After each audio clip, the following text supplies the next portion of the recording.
Episode 141। तुम दोनों एक दूसरे को अच्छी तरह जानते हो और मैंने कभी किसी को इस क्षेत्र में आने की अनुमति नहीं दी। तो मुझे नहीं पता कि क्या तुमने उसे यहाँ आने के लिए पहले से कहा था या कुछ। ये स्पष्ट रूप से तुम्हारी गलती है। गार्ड ने पीछे हटने से इनकार कर दिया। विवान एक पल के लिए चुप रह गया, फिर उसने फिर से जवाब दिया, यह मेरी समस्या कैसे हो सकती है? भले ही किसी ने मेरी योजना सुनी हो, तुम्हें यह सुनिश्चित करना था कि यहाँ कोई ना हो। तुम क्या साफ कर रहे थे अगर तुम ये सुनिश्चित नहीं कर सके कि यहाँ कोई छिपा हुआ था? और ये सिर्फ एक व्यक्ति नहीं था, यहाँ दो फकिंग लोग थे। गार्ड भी एक पल के लिए चुप रह गया। फिर भी दोनों एक दूसरे पर आरोप लगाने से पीछे नहीं हट रहे थे। इस दृश्य को देखकर चश्मा पहने व्यक्ति हैरान रह गया। उसने उस गार्ड की ओर देखा जो इस क्षेत्र का प्रभारी था और गुस्से में चिल्लाया, तुम यहाँ क्या कर रहे हो? क्या तुम गार्ड हो या गुंडा? तुम हमारे ग्राहकों को परेशान करने में सहयोग कर रहे हो। गार्ड ने उसकी ओर देखा और जवाब दिया, तुम मुझे गुंडा कैसे कह सकते हो? मैं स्पष्ट रूप से हमारे एक ग्राहक की सेवा कर रहा था। अंत में उसने मुझे मेरी अच्छी सेवा के लिए 50,000 का टिप दिया। विवान, चश्मा, हार्श, गार्ड, कोई भी यह विश्वास नहीं कर सका कि यह आदमी कितना बेझिझक हो सकता है।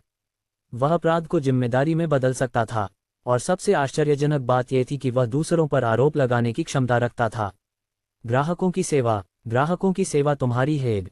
क्या ऐसे किसी को यहाँ ग्राहक कहा जा सकता है? वह तुम्हारा अपराधी है। चश्मा चिल्लाया। उसकी सांसें पहले से ही गुस्से के कारण असामान्य हो गई थीं। उसे विश्वास नहीं हो रहा था कि वह हमेशा से ऐसा एक अधीनस्थ रखता था। अगर वह गुंडा है तो बाकी 7 या 8 नहीं हैं। आखिरकार मैं लगभग 10 ग्राहकों की सेवा कर रहा था। अगर मैं ग्राहकों की इच्छाओं के खिलाफ जाता तो क्या तुम मुझे सजा नहीं देते? तुम निश्चित रूप से परवाह करते और कहते कि ग्राहकों को प्राथमिकता दी जानी चाहिए। गार्ड ने जारी रखा, चश्मा, दूसरे ग्राहकों को परेशान करने में प्राथमिकता? तुम स्पष्ट रूप से पागल हो। गार्ड, एक तरफ और ग्राहक थे। मैंने उस पक्ष को प्राथमिकता दी जो रिजॉर्ट को सबसे अधिक लाभ देता है। एक ग्राहक को खोकर 10 को बनाए रखना एक अच्छा सौदा है। चश्मा, तुम 10 ग्राहकों को बनाए रखना चाहते हो और सैकड़ों को रिजॉर्ट की प्रतिष्ठा को बर्बाद करके भगा देना चाहते हो। विवान, दोनों पक्षों के बीच निरंतर बहस को देखकर विवान ने धैर्य खो दिया। चूंकि वे व्यस्त थे, उसने भी व्यस्त होने का फैसला किया। उसने अपना फोन निकाला और श्रेयंका को एक संदेश भेजा, फुटेज का ध्यान रखना, और तुरंत बाद उसने इसे भेजे गए संदेशों से हटा दिया। उसने श्रेयंका से फुटेज का ध्यान रखने के लिए कहा। हार्श और उसके गुंडों ने पूरी तरह से भूल गए थे कि यहाँ वास्तव में कैमरे थे। बस इतना था कि इस समय कोई उन्हें देख नहीं रहा था। किसी ने भी उम्मीद नहीं की थी कि रिजॉर्ट के इस हिस्से में कोई घटना होगी। इसके अलावा खेल का मैदान पहले से ही बंद था, इसलिए यहाँ कोई होने की उम्मीद नहीं थी। जब वह खत्म हुआ, उसने हार्श की ओर देखा जो अभी भी चुप था और उन दोनों को देख रहा था जो अभी भी बहस कर रहे थे। विवान उसके पास झुका और उसके चेहरे के सामने अपनी उंगलियों को चटकाया। उंगलियों की चटकने से हार्श वास्तविकता में वापस आ गया, और इसी क्षण उसे याद आया कि उसे दर्द हो रहा है और वह फर्श पर लौटने लगा। ये देखकर विवान ने तय किया कि उसे यह काम जल्दी से खत्म करना होगा। उसे अभी भी श्रेयंका के साथ मुद्दे को सुलझाना था और अपने दूसरे चाचा के माध्यम से अपनी मां के मामले को देखना था। ताली, ताली। विवान की ताली ने दोनों और अन्य गार्डों का ध्यान आकर्षित किया। ये देखकर कि वे सभी उसकी ओर देख रहे थे, विवान ने कहा, अपने व्यवहार को देखो। तुम एक अपराधी के साथ बहुत बात कर रहे हो, बजाय इसके कि उसे गिरफ्तार करो और पुलिस को बुलाओ। क्या? चश्मा एक पल के लिए भ्रमित था, फिर उसने उन गार्डों की ओर देखा जो अभी भी वहां खड़े थे, यह नहीं जानते कि उन्हें क्या करना चाहिए। ओह, मैं एक सीनियर हूं और मेरे अधीनस्थ हैं, उसने जोर से बड़बड़ाया। अजीब नजरों को नजरअंदाज करते हुए चश्मा ने कहा, 3 अपराधियों को पकड़ो और उन्हें सुरक्षा विभाग में ले जाओ, फिर पुलिस को बुलाओ कि वे आकर उन्हें ले जाएं। गार्ड, 3 अपराधी? क्या वहां 2 नहीं होने चाहिए थे? गार्डों ने अपने आप से सवाल किया। जब उन्होंने देखा कि उनकी आंखों में भ्रम था, चश्मा ने फिर से भौंका। लेकिन उसने जो कुछ कहा था उसे सोचते हुए और विवान की ठंडी नजरों को देखते हुए चश्मा ने जल्दी से खुद को सही किया। अरे, मेरा मतलब था 2 अपराधी। गार्डों ने इस बार तेजी से कार्रवाई की और हार्श को ले गए जो जमीन पर था। दूसरे गार्ड ने प्रतिरोध करने की कोशिश की, लेकिन वह लगभग 1 दर्जन गार्डों के मुकाबले नहीं था। उन्होंने उसे आसानी से लाठी से पीटा और उसे लकड़ी के तने की तरह ले गए। क्या तुम हमारे साथ आ सकते हो ताकि हम पुलिस के आने का इंतजार कर सकें और मामले को संभाल सकें? चश्मा ने विवान से विनम्रता से पूछा।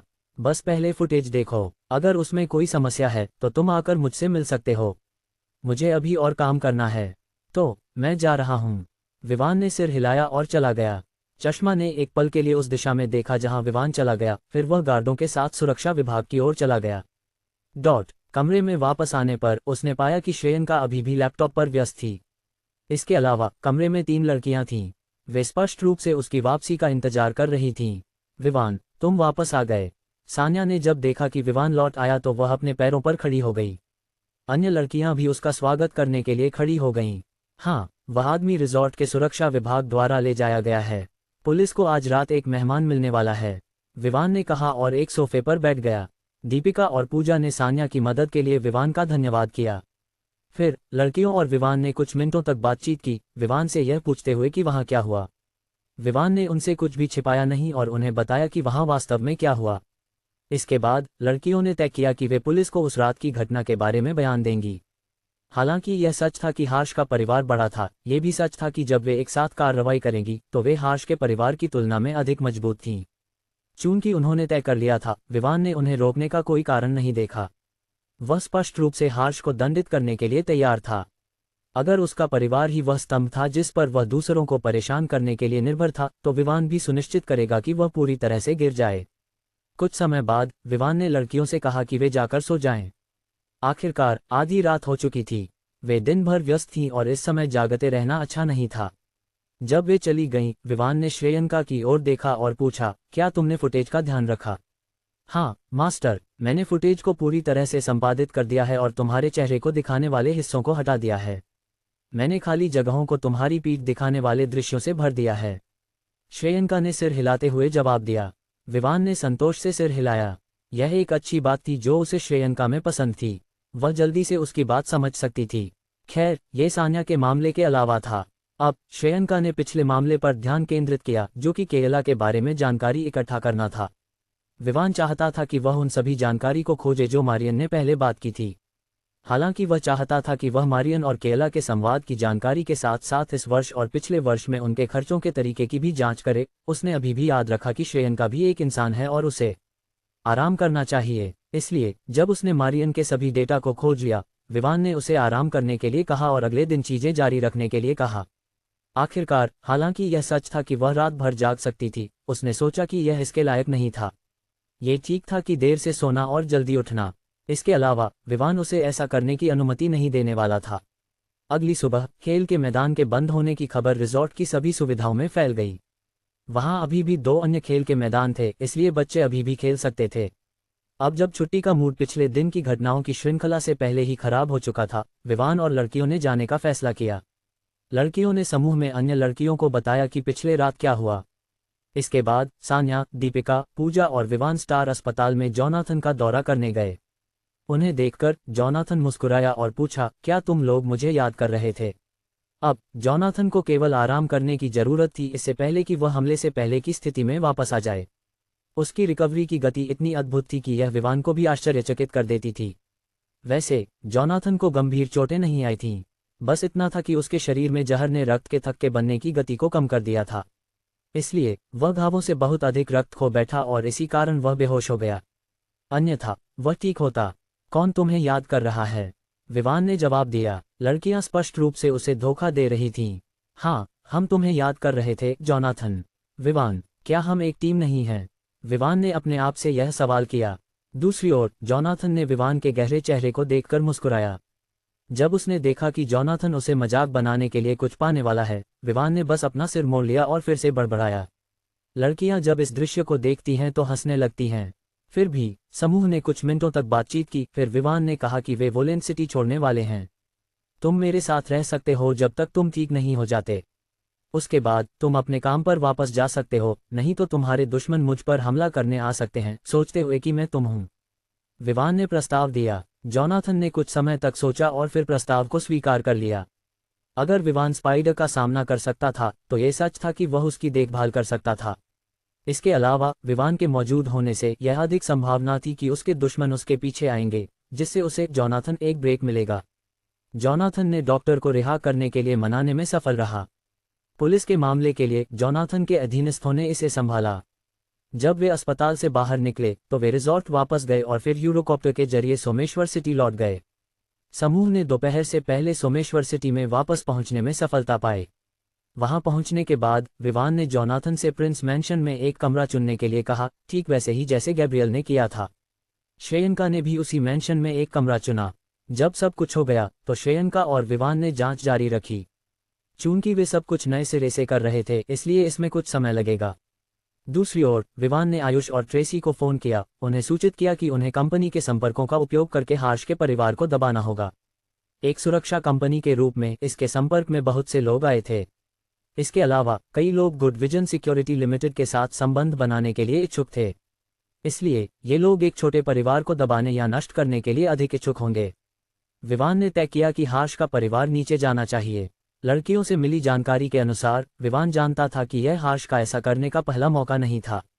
कहा जाता था कि वह आमतौर पर अपने परिवार के प्रभाव का उपयोग करके अन्य छोटे परिवारों को पूरी तरह से दबा देता था। अंत में भले ही वह कुछ लड़कियों पर जोर डालता, उनके परिवार उसके खिलाफ कुछ नहीं कर सकते थे क्योंकि वह संरक्षित था। विवान ने फिर पूछा कि लड़कियां उसके साथ एक ही समूह में क्यों थीं। अंत में लड़कियों ने कहा कि उन्हें नहीं पता था कि उसने उन्हें आमंत्रित किया था। वह खुद उनके साथ जुड़ा था। अपने परिवार की पृष्ठभूमि के कारण वे उसे भगा नहीं सकती थीं। इसके अलावा लड़कियों ने कभी नहीं सोचा था कि वह वास्तव में उनमें से एक पर हमला करेगा। ये पूरी तरह से कुछ ऐसा था जिसे उन्होंने अपने संभावितता की सूची में नहीं रखा था, क्योंकि उन्होंने सोचा था कि वह उनके परिवारों के बीच संघर्ष पैदा करने से डरता होगा। ऐसे ही 3 दिन बीत गए। समूह केवल सोमेश्वर सिटी में रहा। जोनाथन आखिरकार ठीक हो गया और उसके घाव अब स्कैब में बदल चुके थे। केवल 1 सप्ताह में घाव गायब हो जाएंगे और केवल निशान रह जाएंगे। जहां तक जानकारी का सवाल है, विवान ने मारियन और केयला के बारे में बहुत सारी जानकारी प्राप्त की। अजीब कारणों से उसने पाया कि उनके और उसके दूसरे चाचा के बीच संचार था, और ऐसा लगता है कि यह उसी वर्ष की बातचीत थी जब उसकी मां का निधन हुआ था। ये देखकर विवान ने उस अस्पताल की जांच की जहां उसने अपनी मां को ले जाया था। वहां उसने उस डॉक्टर की जानकारी पाई जिसने उसकी मां का इलाज किया था। उन्होंने उसके खाते की जांच की और पाया कि उसने वास्तव में मारियन से अच्छी खासी रकम प्राप्त की थी। जिस दिन उसने पैसे प्राप्त किए और जिस दिन विवान ने अपनी मां को अस्पताल में ले जाया, उनके बीच केवल 1 दिन का अंतर था। उसने पैसे उस दिन प्राप्त किए जब विवान और उसकी मां अस्पताल गए थे। जब विवान को इस बारे में जानकारी मिली तो वह तुरंत चौंका। उसने जोनाथन से कहा कि डॉक्टर को अपहरण करके सोमेश्वर सिटी लाने की व्यवस्था करें।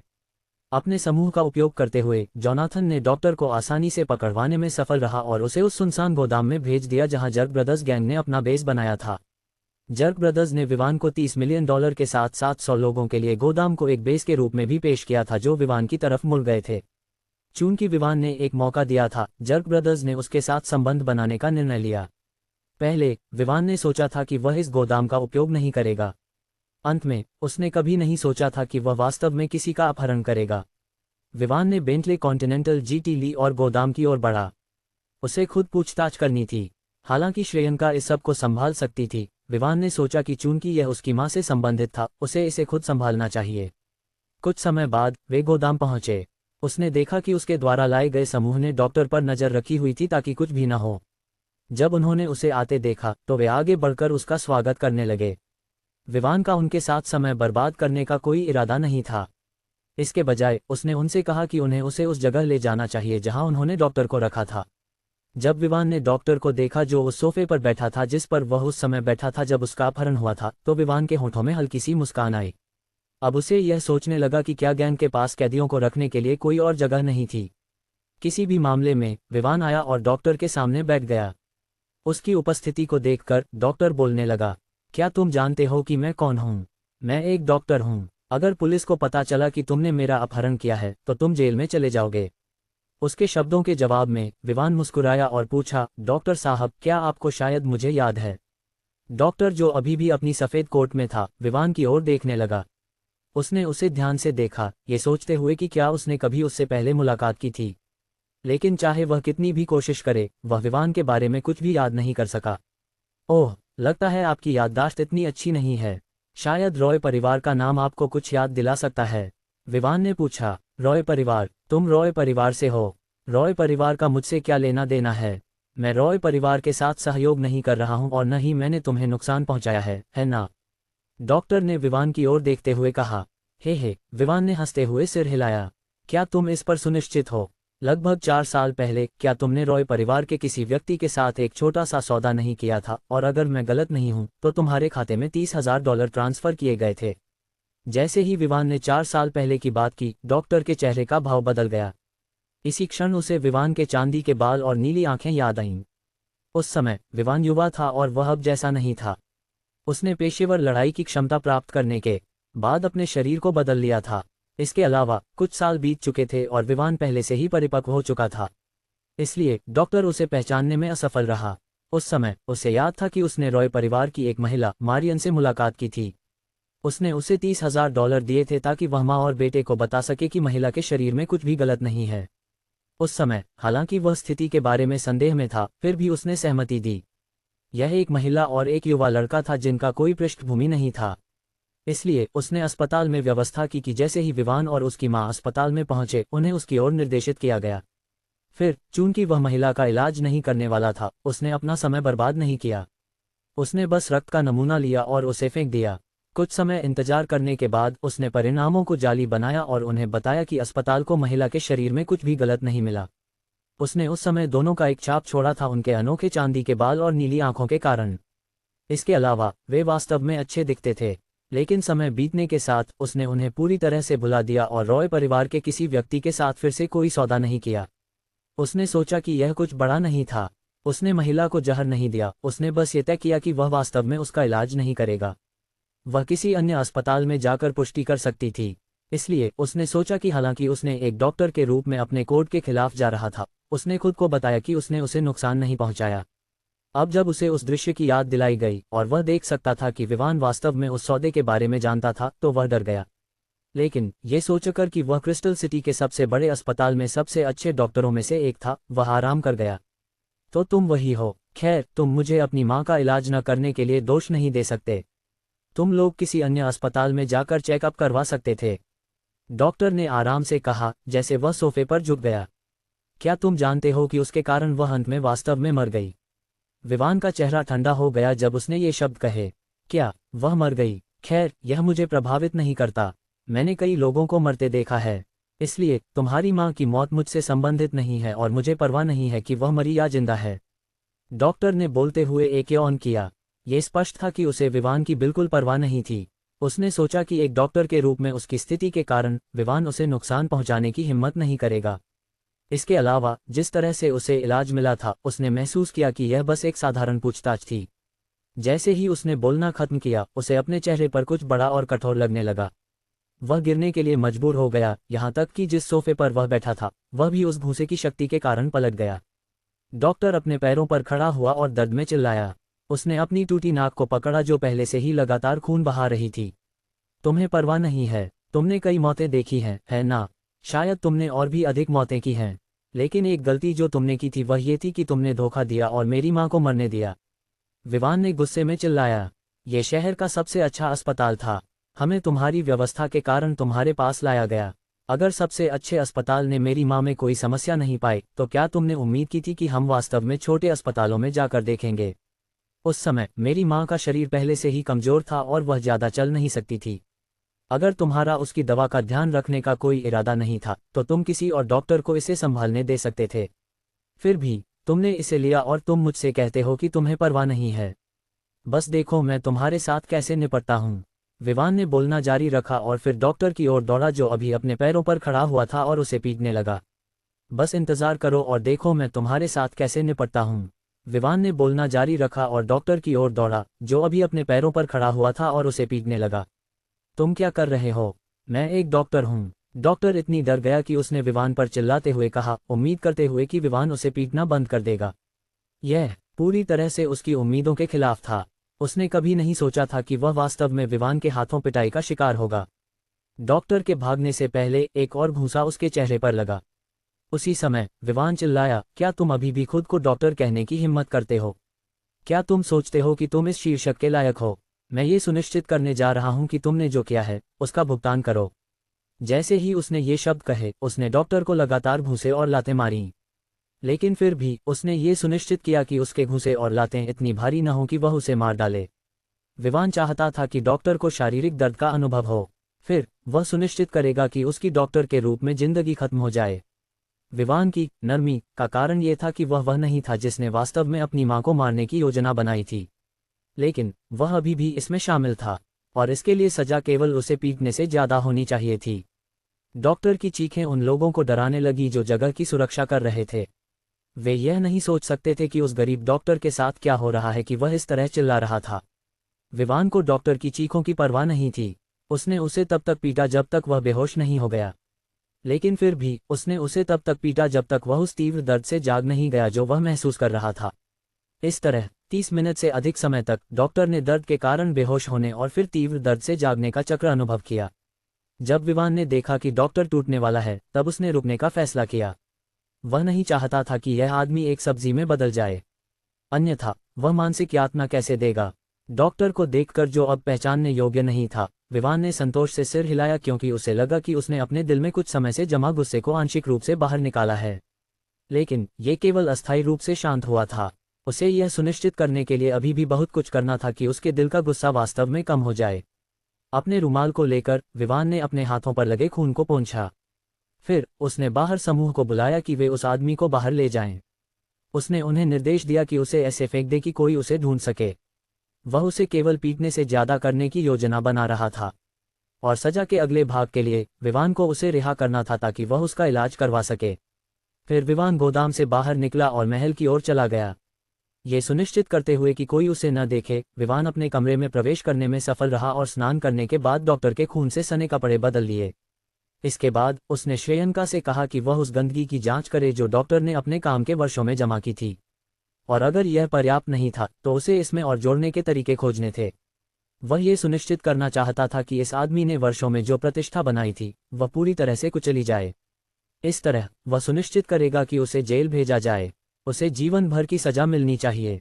यही कारण था कि उसने वास्तव में श्रेयंका से कहा था कि अगर संभव हो तो उसके नाम पर गंदगी बढ़ाए।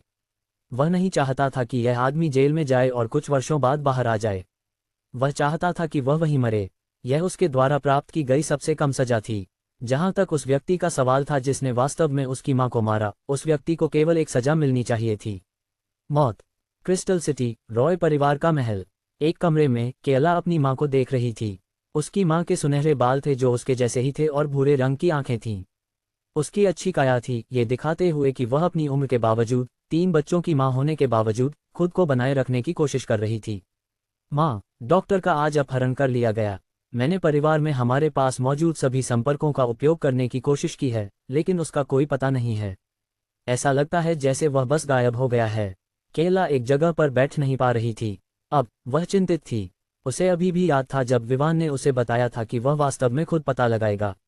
उसने सोचा था कि यह असंभव होगा, लेकिन फिर भी उसने सबूत छिपाने का निर्णय लिया था जो छिपाए जा सकते थे। वह आज डॉक्टर से मिलने वाली थी जब उसे अचानक खबर मिली कि वह गायब हो गया है। उसने उसे खोजने के लिए परिवार के संसाधनों और संपर्कों को सक्रिय किया, लेकिन अंत में वह उसका एक भी निशान नहीं ढूंढ सकी। ये क्रिस्टल सिटी था जहां रॉय परिवार की असली शक्ति थी, लेकिन आश्चर्यजनक रूप से वे उसके बारे में एक भी चीज नहीं ढूंढ सके। इसका मतलब था कि जिसे उसने उठाया था वह किसी ने अच्छी तरह से योजना बनाई थी। वह ये सोच नहीं सकती थी कि विवान वास्तव में डॉक्टर को इतनी आसानी से पकड़ सकता है। इसके अलावा अगर उसे यह पता था कि डॉक्टर शामिल था, तो इसका मतलब था कि उसे यह सुराग मिला था कि उसकी मां की मौत उससे संबंधित थी। अब वह सोच रही थी कि क्या उसे वास्तव में उसके पीछे किसी को भेजना नहीं चाहिए था। आखिरकार विवान केवल उसके पास तब आया जब हत्या के प्रयास में विफलता हुई, और तब से डॉक्टर गायब हो गया। क्या तुमने उसे खोजने के लिए सभी उपलब्ध संसाधनों का उपयोग किया है? क्रिस्टल सिटी में उसे छिपने के लिए कोई जगह नहीं है, मारियन ने केयला से पूछा। उसकी भौहें चिढ़ गईं। मैंने सब कुछ किया है। मैंने कुछ भी नहीं छोड़ा। पिछले कुछ वर्षों में जो भी एहसान मुझ पर थे, मैंने वास्तव में उनका उपयोग किया है ताकि उसके बारे में जानकारी प्राप्त कर सकूं। अंत में कुछ भी नहीं मिल सका, केयला ने कहा। मारियन को विश्वास नहीं हो रहा था कि वे वास्तव में किसी ऐसे व्यक्ति के बारे में जानकारी नहीं ढूंढ सके जो शहर में लोकप्रिय था। उसने अपना फोन निकाला और एक कॉल की। हाँ, क्या तुम किसी के बारे में जानकारी ढूंढ सकते हो? उसने फोन के दूसरी ओर व्यक्ति से कहा। उसने उस व्यक्ति को डॉक्टर के बारे में सभी जानकारी बताई। 1 घंटे बाद उस व्यक्ति ने कॉल की। मुझे खेद है, लेकिन जिस व्यक्ति की तुम खोज कर रहे हो वह नहीं मिल रहा है, चाहे वह शहर के सीसीटीवी फुटेज में हो या दूसरों द्वारा देखा गया हो। दूसरे शब्दों में, वह आज सुबह जल्दी गायब हो गया। अजीब बात यह है कि उसके परिवार को भी नहीं पता कि वह कहाँ गया, और उसे शहर से बाहर जाते हुए भी नहीं देखा गया। इसके बाद दूसरी पार्टी ने कॉल समाप्त कर दी। मारियन वहीं खड़ी रह गई, यह नहीं जानती कि क्या करना है। उसे विश्वास नहीं हो रहा था कि शहर में सबसे अच्छे जानकारी ब्रोकर ने भी उसे नहीं ढूंढा। ये थोड़ा अजीब है। क्या ये वास्तव में विवान से संबंधित हो सकता है? जब से मैं याद कर सकती हूँ, विवान ऐसा कोई नहीं था जिसके पास कोई ताकत या समर्थन हो। मारियन ने बड़बड़ाया, माँ, अब हमें क्या करना चाहिए? अगर यह विवान है जिसने वास्तव में डॉक्टर को पकड़ लिया है, तो इसका मतलब है कि वह जान जाएगा कि हम वास्तव में उसकी माँ की मौत में शामिल हैं। हम क्या करें? केयला ने पूछा। ये वास्तव में पहली बार था जब वह किसी चीज़ के बारे में इतनी चिंतित थी। वह पहले से ही किसी भी चीज़ को करने और जो चाहती थी उसे खोजने की आदत डाल चुकी थी। अचानक असहाय महसूस करना, ये भावना उसके लिए इतनी अजीब थी और वह इसे स्वीकार नहीं कर सकती थी। तुम क्या बकवास कर रही हो? तुम तब बहुत छोटी थीं। तुमने केवल किनारे से सुना। इसलिए यह मामला वास्तव में तुम्हारे लिए नहीं है। तुम्हें इसके बारे में चिंता नहीं करनी चाहिए। मैं स्थिति को अपने तरीके से संभालूंगी। मैं नहीं मानती कि एक छोटा बच्चा मुझे हरा सकता है। मारियन ने केयला की ओर देखते हुए कहा। लेकिन माँ, केयला ने विरोध करना चाहा लेकिन उसकी माँ की कड़ी नज़र ने उसे रोक दिया। जाओ और आराम करो, इस मामले को मुझ पर छोड़ दो, मारियन ने कहा। हालांकि वह और कहना चाहती थी, केयला को चुप रहना पड़ा क्योंकि यह एक दुर्लभ समय था जब उसने अपनी माँ को इतना गंभीर देखा। और हर बार जब वह इस तरह होती थी तो वह हमेशा अंतिम निर्णय लेती थी जिसे वह चाहे जो करे या कहे, बदल नहीं सकती थी। अपनी बेटी को जाते हुए देखकर मारियन ने गहरी सांस ली और सोचा कि उसे अगला क्या करना चाहिए। अंत में उसने सोने का निर्णय लिया और अपने मन को आराम दिया। तभी वह सोचने की शुरुआत कर सकेगी। उसने लगभग 3 घंटे तक सोया, और बाद में जब वह जागी तो उसने फिर से सोचना शुरू किया। आखिरकार उसे एक विचार आया और उसने केयला को कॉल करने का निर्णय लिया। अंत में चाहे वह कितनी भी कोशिश करे, उसने पाया कि केयला का फ़ोन बंद था। उसने खुद उसे लाने का निर्णय लिया, लेकिन जब वह दरवाजे की ओर कुछ कदम बढ़ाने ही वाली थी, उसे एक अज्ञात नंबर से एक टेक्स्ट संदेश मिला। रॉय परिवार से 2 मील दूर जंगल में आओ। सुनिश्चित करो कि तुम अकेले आओ, वरना वह मर जाएगी। मारियन का दिल एक धड़कन के लिए रुक गया। उसने दूसरे नंबर पर कॉल करने की कोशिश की लेकिन पाया कि उस नंबर ने उसे पहले ही ब्लैकलिस्ट में डाल दिया था और वह दूसरी पार्टी से संपर्क नहीं कर सकी। मामले की गंभीरता को समझते हुए मारियन महल से बाहर भागी।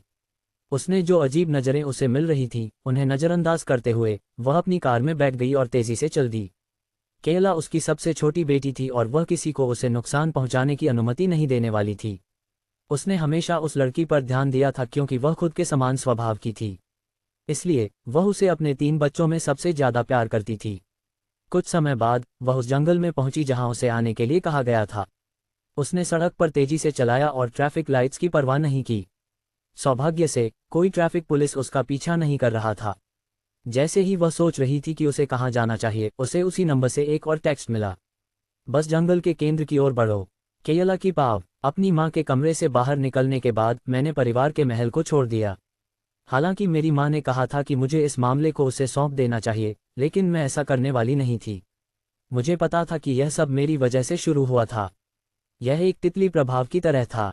जिस पल मैंने अपने सौतेले भाई विवान को मारने का फैसला किया ताकि मैं अपनी माँ की उसकी माँ की मौत में भागीदारी छिपा सकूं, उसने अंधेरे में कार्रवाई करनी शुरू कर दी होगी। बेशक पहले मैं इस बारे में निश्चित नहीं थी। उस समय मैंने बस सोचा था कि उसके शब्द मजाक थे और यह संभव नहीं था कि वह ये जान सके कि हम उसे मारना चाहते थे, क्योंकि हम नहीं चाहते थे कि वह जान सके कि हम उसकी माँ की मौत में शामिल थे। जब विवान को अपनी माँ की मौत के कारण के बारे में पता चला तो यह कोई साधारण बात नहीं थी। मेरे पिता वास्तव में उसकी माँ की मौत के कारण को नहीं जानते थे, और हालांकि वह आमतौर पर उसे नज़रअंदाज करते थे, उन्होंने हमेशा उसके साथ शादी न करने के लिए खुद को दोषी महसूस किया था। इसलिए उन्होंने अपनी माँ और अपनी दूसरी सौतेली माँ को यह चेतावनी दी थी कि उन्हें उसकी मौत का कारण बनने वाली कोई योजना नहीं बनानी चाहिए। हालांकि उन्हें उसके साथ साधारण चीज़ों के लिए छेड़छाड़ करने की अनुमति थी, लेकिन उसके जीवन से संबंधित किसी भी चीज़ पर प्रतिबंध था। मेरी माँ ने इस पर सहमति जताई, लेकिन उस समय हमारे पास कोई विकल्प नहीं था सिवाय इसके कि हमें ये सुनिश्चित करना था कि वह मर जाए। पहले स्थान पर मेरी माँ उसे कभी पसंद नहीं करती थी और उस नफरत ने मुझ पर भी असर डाला था। इसलिए जब मेरी माँ ने उसे मारने की योजना बनाई तो मैं शामिल थी। हालांकि मैं इस प्रक्रिया में शामिल नहीं थी कि उसे कैसे मारा जाएगा, मैं वह थी जिसने ये सुनिश्चित किया कि मेरे पिता यह न जान सके कि वह उस समय पीड़ित थी। सही है, हम ये सुनिश्चित करने के लिए निश्चित थे कि अगर मेरे पिता को पता चला कि हम उसे मारने की योजना बना रहे हैं तो हमें उसके गुस्से का सामना करना पड़ेगा। अंत में मैंने विवान की मां द्वारा मेरे पिता का ध्यान आकर्षित करने के लिए किए गए सभी प्रयासों को काट दिया। यहाँ तक कि मैंने विवान को भी मेरे पिता तक पहुंचने से रोका, ये झूठ बोलकर कि वह व्यस्त था या कि वह महल छोड़ चुका था। और इस तरह विवान की मां 2 महीने बाद मर गई। मुझे ये भी नहीं पता कि मां ने क्या किया, क्योंकि कोई भी विवान की मां को देखता तो उसे यही लगता कि वह बस एक प्राकृतिक मौत मर गई। यहाँ तक कि जब पिता ने उसकी मौत के कारण की जांच करने की कोशिश की तो उन्होंने पाया कि यह प्राकृतिक थी, और इसलिए उन्होंने किसी को भी दोष नहीं दिया और अंत में वह उसे पूरी तरह से भूल गए। जब मैं परिवार के महल से बाहर निकली तो मैं मां की मदद करने का एक तरीका सोचने की कोशिश कर रही थी। चूंकि मैं इस श्रृंखला प्रतिक्रिया और विवान की संदेह का असली कारण थी, मुझे इसे हल करने का एक तरीका खोजना था।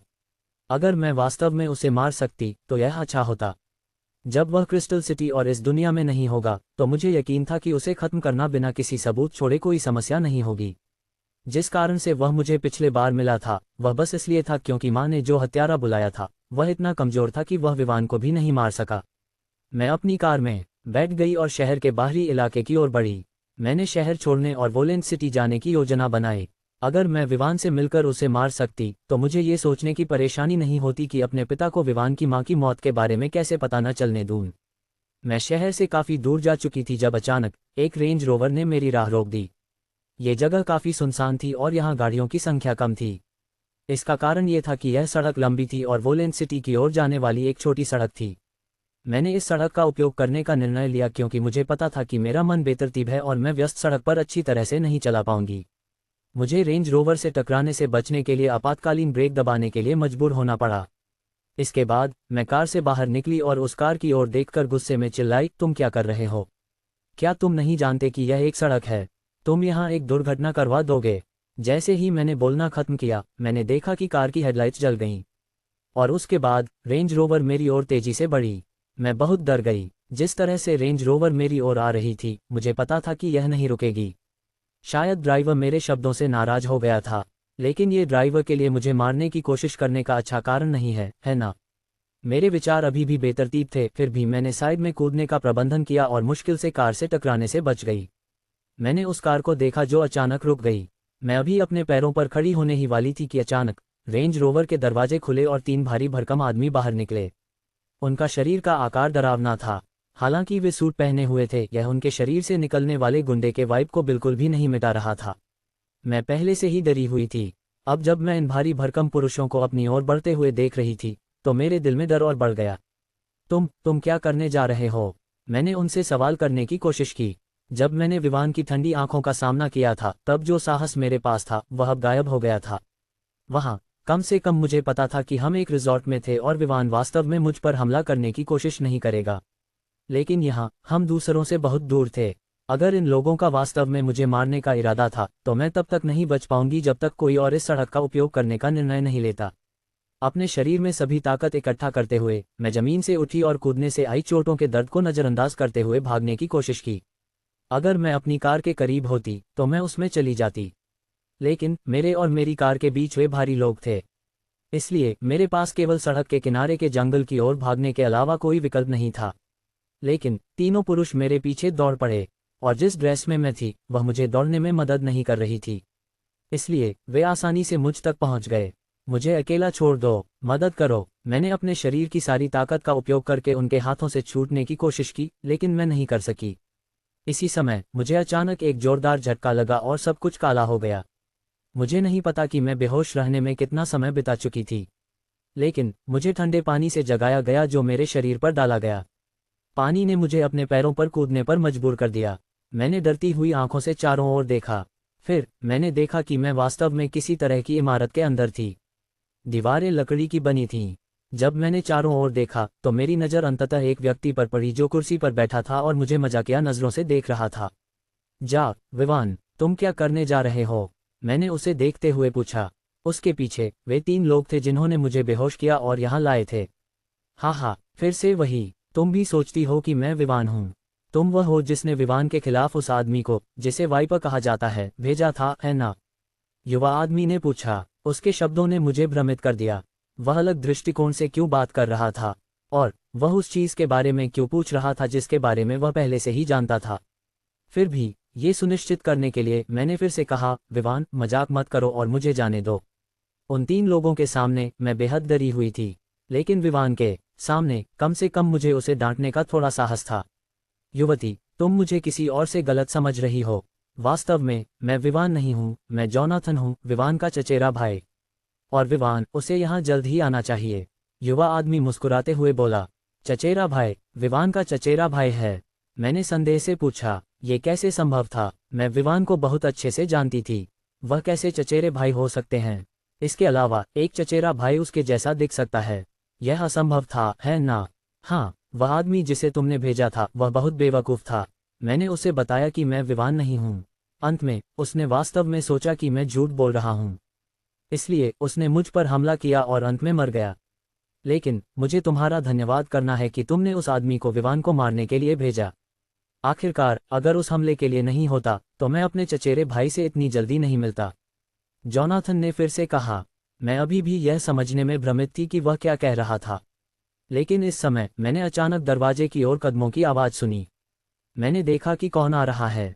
इतना नर्वस होने की जरूरत नहीं है, वह विवान होना चाहिए। जोनाथन ने बोलते ही कहा, मैंने देखा कि एक ऐसा व्यक्ति आ रहा है जो उसके जैसा ही दिखता है। जैसे ही मैंने उसकी आंखों में देखा, मैंने अंततः जो मुझे बताया गया था उस पर विश्वास किया। उसकी आंखों में ठंडक वही थी जो उसने उस समय दिखाई थी जब वह रिजॉर्ट में मेरे कमरे में आया था। विवान, तुम दोनों में से एक कौन है? लेखक की पाव। विवान पहले ही क्रिस्टल सिटी लौट आया था।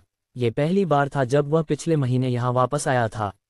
किसी भी मामले में वह यहाँ ये सुनिश्चित करने के लिए था कि उसकी माँ की मौत में शामिल सभी लोगों को सजा मिले। उस समय उसके मन में एक रक्त ऋण का भुगतान किसी और द्वारा किया जाना था। उसकी माँ उसके दिल में सबसे कीमती व्यक्ति थी और उसे बस मार दिया गया था। वह हत्या करने वालों को बख्शने वाला नहीं था। उसने पहले ही जोनाथन से फिर से मदद मांगी थी। जोनाथन ने स्वीकार किया क्योंकि यह मामला उसकी चाची की मौत से संबंधित था, और निश्चित रूप से वह भी इस पर बहुत गुस्सा था। लेकिन वह दूसरों से चीजें छिपाने में अच्छा था। जब वह उस जंगल में पहुंचा जहां जोनाथन ने उसे आने के लिए कहा था, तो विवान ने पाया कि यहाँ एक लकड़ी का घर बना हुआ था। ये घर जंगल के बीच में स्थित था। वह दरवाजे के सामने पहुंचा और उसने पहले से ही जोनाथन और केला के बीच बातचीत सुन ली। समय बर्बाद किए बिना उसने दरवाजा खोला और अंदर चला गया। जैसे ही वह अंदर गया, उसकी नज़र केला पर पड़ी जो उसे देख रही थी। विवान, तुम दोनों में से एक कौन है? उसने अविश्वास के साथ पूछा। विवान, तुम दोनों में से एक कौन है?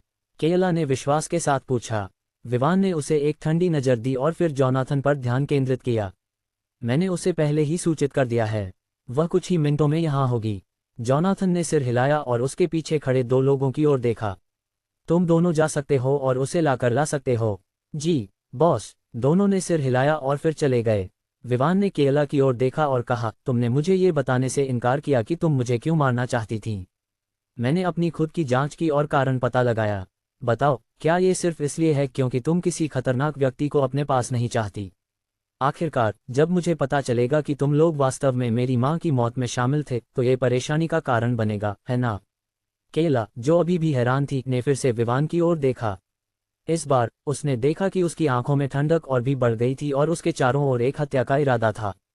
और जैसे ही उसने ये शब्द कहे, उसे पता था कि अब रहस्य बाहर आ चुका है और छिपाने के लिए कुछ नहीं है।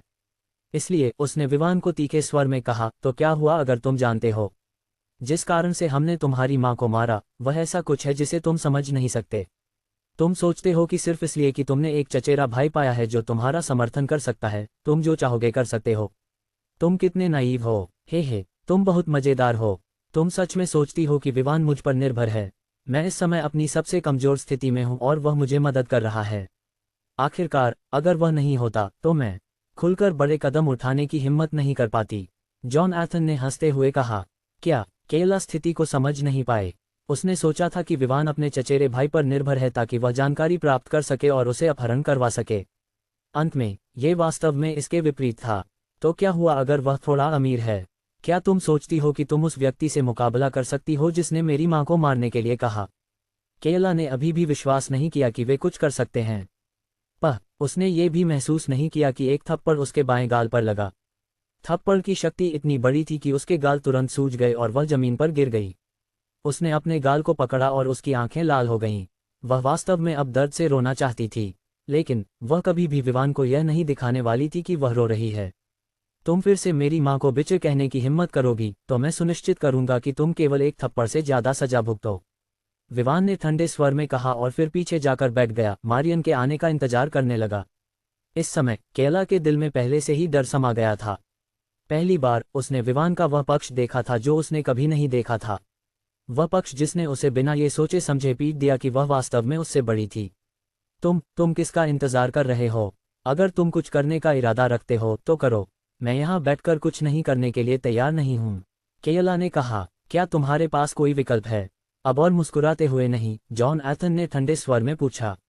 हालांकि वह अपनी भावनाओं को छिपाने में अच्छा था, कुछ स्थितियां ऐसी थीं जहां उसे भी अपनी भावनाएं दिखानी पड़ती थीं।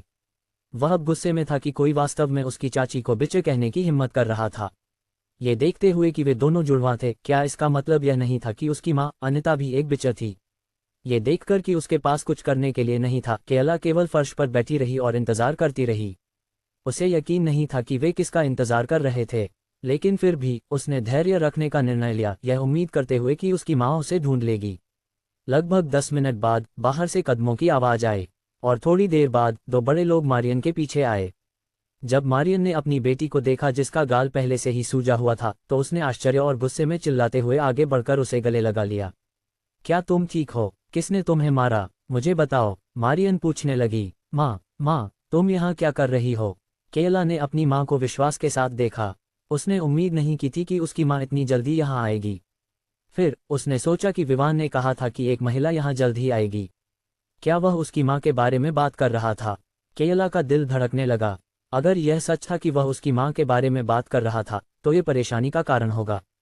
विवान निश्चित रूप से कुछ बेवकूफ़ी नहीं करेगा, उसे कुछ योजना बनानी होगी। अपनी बेटी के सवाल को नज़रअंदाज करते हुए मारियन ने अंततः देखा कि वास्तव में कमरे में एक और व्यक्ति था। वास्तव में वहाँ 2 से अधिक लोग थे। उसने उनकी ओर मुड़कर देखा और उसकी आंखें चौड़ी हो गईं। उसने चचेरे भाइयों की ओर देखा और पूछा, विवान, तुम दोनों में से एक कौन है? जब तुमने वास्तव में मेरी चाची को मारा तो तुमने कभी उम्मीद नहीं की थी, है ना? जॉन एथन ने पूछा। चाची? नीलिमा तुम्हारी चाची थी। मारियन ने जॉन एथन को अविश्वास से देखा। वह केला की तरह ही थी, ये समझ नहीं पा रही थी कि विवान का एक चचेरा भाई कैसे हो सकता है जो उसके जैसा दिखता है। उसकी माँ और मेरी माँ जुड़वा थीं। मैं उत्साहित था कि मैं अंततः अपनी चाची से मिल सकता हूँ। अंत में तुमने वास्तव में उसे मारने की हिम्मत की। क्या तुम्हारे पास हिम्मत नहीं है, औरत? जॉन एथन ने ठंडे स्वर में कहा।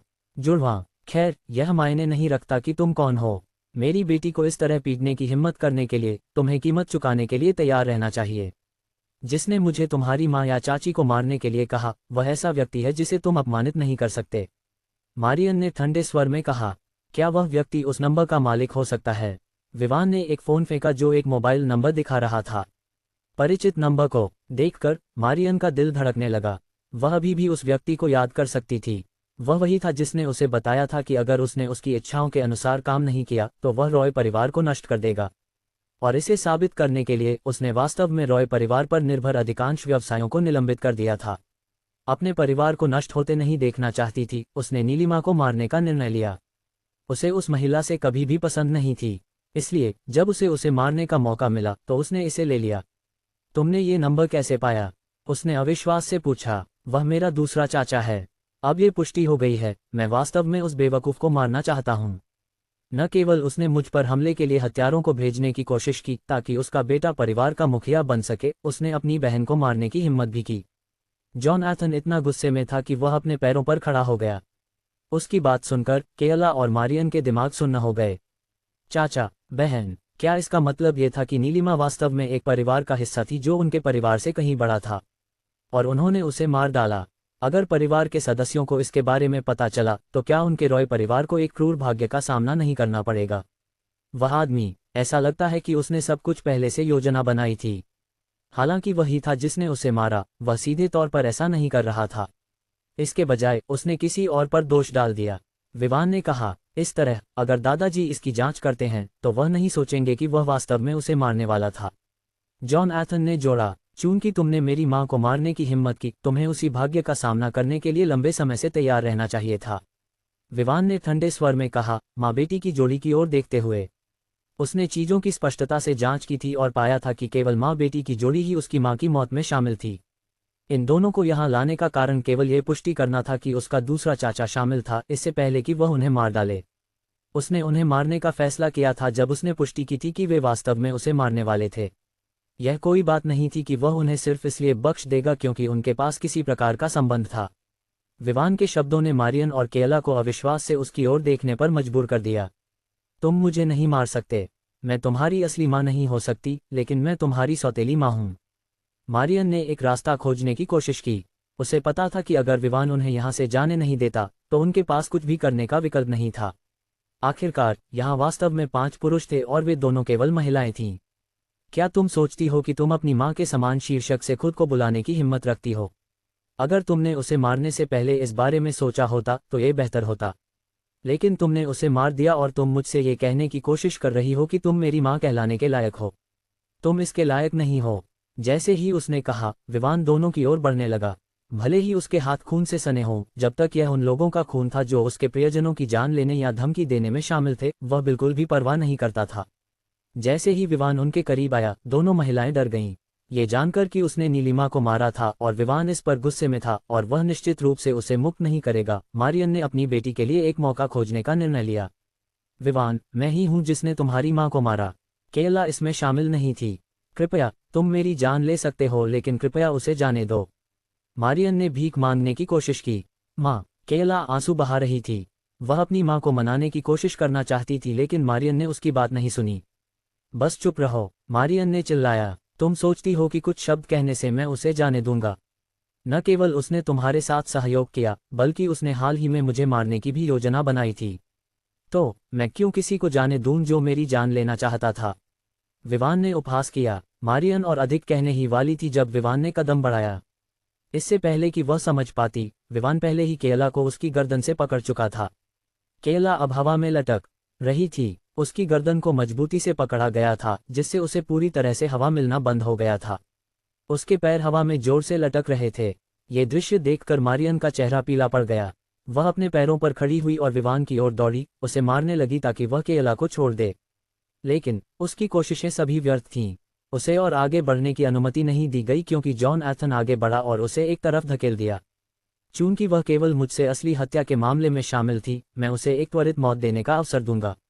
जैसे ही उसने ये कहा, विवान ने अपनी पकड़ को और मजबूत किया और पूरी तरह से केला की गर्दन तोड़ दी। बिना किसी हिचकिचाहट के उसने उसके शरीर को जमीन पर गिरा दिया। उसने मारियन की ओर देखा, जो अपनी प्रिय बेटी को मारे जाने के दर्द से पहले से ही विलाप कर रही थी। वह इस क्षण में लगभग पागल हो गई थी, जैसे वह जॉन एथन को पार करने की कोशिश कर रही थी और विवान तक पहुंचने की कोशिश कर रही थी। तुम्हारे लिए मौत के अलावा तुम्हें यह अनुभव करना होगा कि तुम्हारे प्रिय व्यक्ति की हत्या हो रही है। तुम भाग्यशाली हो कि वह एक कारण से मरी, जबकि तुमने मेरी माँ को मारा, जिसने कुछ गलत नहीं किया। विवान ने कहा। इसके बाद उसने पहले से ही पागल हो चुकी मारियन को पकड़ लिया और उसकी गर्दन भी तोड़ दी। हालांकि वह दोनों महिलाओं को यातना देना चाहता था, उसे लगा कि इससे वह पूरी तरह से ठंडे खून वाला बन जाएगा। लेकिन निश्चित रूप से एक व्यक्ति था जो उस भाग्य से नहीं बच सकेगा। वह व्यक्ति था जिसने दूसरों से उसकी माँ को मारने के लिए कहा था। विवान निश्चित रूप से उसे यातना देने में कोई संकोच नहीं करेगा। अब जब उसने उन दोनों का काम खत्म कर दिया था जो उसकी माँ के सीधे हत्यारे थे, तो उसे अपने दिल में शांति महसूस हुई। उसे लगा कि उसकी माँ की आत्मा कम से कम थोड़ी शांति पा सकती है। लेकिन शांति से आराम करना, ये केवल तब होगा जब अंतिम व्यक्ति का निपटारा किया जाएगा। ये वह चीज़ थी जिसे विवान ने तय किया था कि उसे जल्द से जल्द करना होगा। वह अपने दिल में उस भावना को सहन नहीं कर सकता था, उस भावना को जानने की कि कोई ऐसा है जिसने उसकी माँ को मारा और वह व्यक्ति सामान्य जीवन का आनंद ले रहा था। जॉन एथन ने महसूस किया कि विवान का मूड ठीक नहीं था। वह आगे बढ़ा और उसके कंधे पर हाथ रखा, उसे सांत्वना देने की कोशिश की। साथ ही उसने 3 लोगों को इशारा किया कि वे शवों का ध्यान रखें। तीनों ने जल्दी से कार्रवाई की और दोनों शवों को ले गए। जहां तक विवान का सवाल था, उसने सोचा कि अब रॉय परिवार को दिवालिया करने का समय आ गया है। हालांकि यह सच था कि धीरेन्द्र ने उसकी मां की हत्या में भाग नहीं लिया था, यह भी सच था कि उसने उसकी रक्षा करने में असफलता दिखाई थी। वास्तव में उसने उसे अपने साथ ले लिया था। उसने उसके लिए बहुत कुछ बलिदान किया था ताकि वह उसे नज़रअंदाज कर सके। और जब उसकी मां मरी तो वह निश्चित रूप से बहुत पछतावे और नाराजगी के साथ मरी होगी। लेकिन अपने बेटे को और अधिक कठिन जीवन में न डालने के लिए उसने उसे इसके बारे में नहीं बताया। अब भले ही उसकी मां ने उसे यह न कहा हो कि वह उनसे नफरत करे, वह फिर भी करता था। आखिरकार उन्होंने कभी भी उसके साथ सही व्यवहार नहीं किया। ये देखते हुए कि उन्होंने उसे और उसकी मां को परेशान किया, यह उसके लिए उन्हें निराशा का अनुभव कराने के लिए पर्याप्त था। उन्हें ये जानने के लिए कि उपेक्षित होने का क्या अनुभव होता है। रॉय परिवार के पास पहले से ही कई दुश्मन थे, लेकिन रॉय परिवार की ताकत के कारण वे खुद को उजागर करने की हिम्मत नहीं करते थे। लेकिन जब उन्हें मौका मिलता तो वे इसका पूरा फायदा उठाते। इस बारे में सोचते हुए विवान ने तय किया कि उन्हें कार्रवाई करनी चाहिए। इसलिए थोड़ी देर बाद दोनों लकड़ी के घर से बाहर निकले। ये वही जगह थी जहां जॉन एथन क्रिस्टल सिटी में रहते थे। इस समय इंटरनेट और अन्य सोशल मीडिया प्लेटफार्मों पर पहले से ही कई खबरें ट्रेंड कर रही थीं। इन सभी खबरों का एक ही विषय था। हालांकि शीर्षक अलग थे, वे सभी एक ही चीज के बारे में बात कर रहे थे। लेस देन क्या ये डॉक्टर है या हत्यारा? ग्रेटर देन लेस देन क्या डॉक्टर ने वास्तव में शपथ ली थी? Greater than less than doctor का स्वार्थी रास्ता? ग्रेटर देन कई शीर्षक एक ही चीज के बारे में बात कर रहे थे। एक डॉक्टर जिसने अब डॉक्टर के नैतिकता को खो दिया था। अपने पद का उपयोग करके लाभ प्राप्त करना। उसने कई लोगों को मार डाला। रॉय परिवार के साथ अपने संबंधों का उपयोग करते हुए उसने वास्तव में उन सभी पीड़ितों से बचने में सफलता प्राप्त की जो उसके हाथों से पीड़ित हुए थे। उस डॉक्टर की छवि जो विवान की मां का अस्पताल में इलाज कर रहा था, वहां पोस्ट की गई थी। इसके अलावा उसका ऑडियो जो ये कह रहा था कि उसे परवाह नहीं थी कि कोई व्यक्ति मरता है क्योंकि उसने कई मौतें देखी थीं, जोड़ी गई थी। ये खबर तुरंत नेटिजन्स को गुस्सा दिला दी। उनमें से कोई भी वास्तव में उसकी तरफ नहीं खड़ा हुआ। इसके बजाय कई लोग उसे मरते हुए देखना चाहते थे, और एक के बाद एक उन पीड़ितों ने जो डॉक्टर के कारण पीड़ित हुए थे सामने आना शुरू कर दिया। इंटरनेट पर गुस्से में भरे नेटिजन्स की टिप्पणियों की बाढ़ आ गई जब उन्होंने उन लोगों के शब्द सुने जिन्होंने यौन उत्पीड़न, जबरन वसूली आदि का दावा किया था। रॉय परिवार पीछे नहीं रहा। एक लेनदेन का बयान था जो ये दिखाता था कि यह सच था कि मारियन ने डॉक्टर को 26,13,604 रुपये ट्रांसफर किए थे। इसे उसकी सहायता के रूप में गिना गया। हालांकि यह सच था कि मारियन ने डॉक्टर के साथ सहयोग किया था ताकि वह विवान की मां के परीक्षण के परिणामों के बारे में झूठ बोल सके। रॉय परिवार का डॉक्टर के साथ कोई अन्य संबंध नहीं था। इसके बजाय ये केवल एक ऐसा साधन था जिसका विवान ने रॉय परिवार को चोट पहुंचाने के लिए उपयोग किया था। वह उनकी प्रतिष्ठा को कीचड़ से सना शुरू करेगा। फिर भी ये भी सच था कि रॉय परिवार साफ नहीं था। इसलिए एक के बाद एक उन पर कर से बचने, दोषपूर्ण उत्पाद बेचने आदि के कई मामले सामने आने लगे। यह इंटरनेट पर एक तूफान था क्योंकि एक के बाद एक रॉय परिवार ने सभी इन वर्षों में पालन किए गए दुश्मनों को सामने लाना शुरू कर दिया। वे वही थे जो उस आग में ईंधन डाल रहे थे जिसे श्रेयंका ने पहले ही सेट किया था। ये वही था जिसका विवान ने मतलब निकाला था जब उसने कहा कि अगर यह पर्याप्त नहीं था तो उसे और जोड़ना होगा ताकि यह सुनिश्चित हो सके। इसलिए डॉक्टर के रॉय परिवार के साथ सहयोग करने के मुद्दे के साथ साथ यौन उत्पीड़न जैसे कुछ मामलों को कहीं से जोड़ा गया। पीड़ित सभी श्रेयंका द्वारा बनाए गए थे, इसलिए इससे डॉक्टर की छवि तेजी से गिरने लगी। बेशक श्रेयंका ने इस सबूत को बेवकूफ़ी से नहीं रखा। उसने ये सुनिश्चित करने के लिए पर्याप्त तैयारी की थी कि पुलिस चाहे जितनी भी जांच करे, वे यह पाएंगे कि यह सच था। उसके द्वारा उपयोग किए गए तरीकों में से एक उन लोगों को खोजना था जिन्होंने वास्तव में यौन उत्पीड़न का अनुभव किया था। फिर यह दावा करने के बदले कि यह डॉक्टर था जिसने ऐसा किया, श्रेयंका उन्हें उनके उत्पीड़न के असली अपराधी को सुझाने में मदद करती।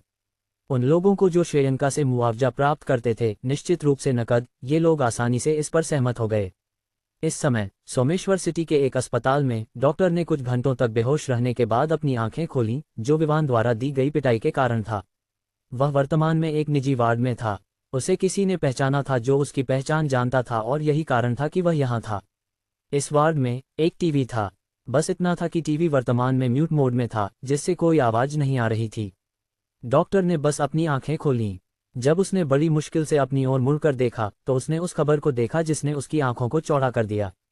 हालांकि आवाज नहीं थी, लेकिन ब्रेकिंग न्यूज के शीर्षक ने उसे यह जानने के लिए काफी था कि क्या हो रहा था। क्या बकवास है? कब से मैं लोगों का यौन उत्पीड़न करने लगा? क्या मैंने किसी से जबरन वसूली की? मैं यहाँ दूसरों से जबरन वसूली कैसे कर रहा हूँ? ये तो झूठा आरोप है। कोई मुझे फंसाने की कोशिश कर रहा है। उसने अविश्वास में अपने मन में चिल्लाया। उसका मुंह बंद था, इसलिए वह बोल नहीं सका। वह बस चिल्ला रहा था जब अचानक 4 पुलिस अधिकारियों का एक समूह एक डॉक्टर और एक नर्स के साथ कमरे में आया। क्या घायल डॉक्टर कहाँ है? एक पुलिस अधिकारी ने चारों ओर देखते हुए पूछा। चाहे वह कितनी भी कोशिश करे, वह केवल एक बिस्तर देख सकता था और वहां कोई नहीं था। आह, वह वहीं है। नर्स ने बिस्तर की ओर इशारा किया। तब पुलिस ने वास्तव में देखा कि बिस्तर पर सफेद चादर एक व्यक्ति है और न कि बिस्तर की चादर। उन्होंने अंततः छोटे छोटे छिद्र देखे जो एक जोड़ी लाल आंखों को प्रकट कर रहे थे। क्या यह एक व्यक्ति है? दूसरे अधिकारी ने अविश्वास में पूछा। हाँ, यही वह है। उसे इतनी बुरी तरह पीटा गया कि उसके पूरे शरीर पर कई डिग्री के घाव हैं। हमारे पास उसके पूरे शरीर पर पट्टियां लगाने के अलावा कोई विकल्प नहीं था, डॉक्टर ने समझाया। क्या मुंह भी? एक अधिकारी ने पूछा। हाँ, न केवल उसने कई दांत खो दिए बल्कि उसके होंठ भी फट गए। ऐसा लगता है जैसे यह आदमी कहीं जाकर एक गिरोह के लोगों द्वारा पीटा गया हो। यहाँ तक कि मधुमक्खियां भी इस तरह से लोगों को नहीं काटतीं, डॉक्टर ने आगे समझाया। फिर समूह में एक अधिकारी ने टीवी की ओर देखा और खबर देखी।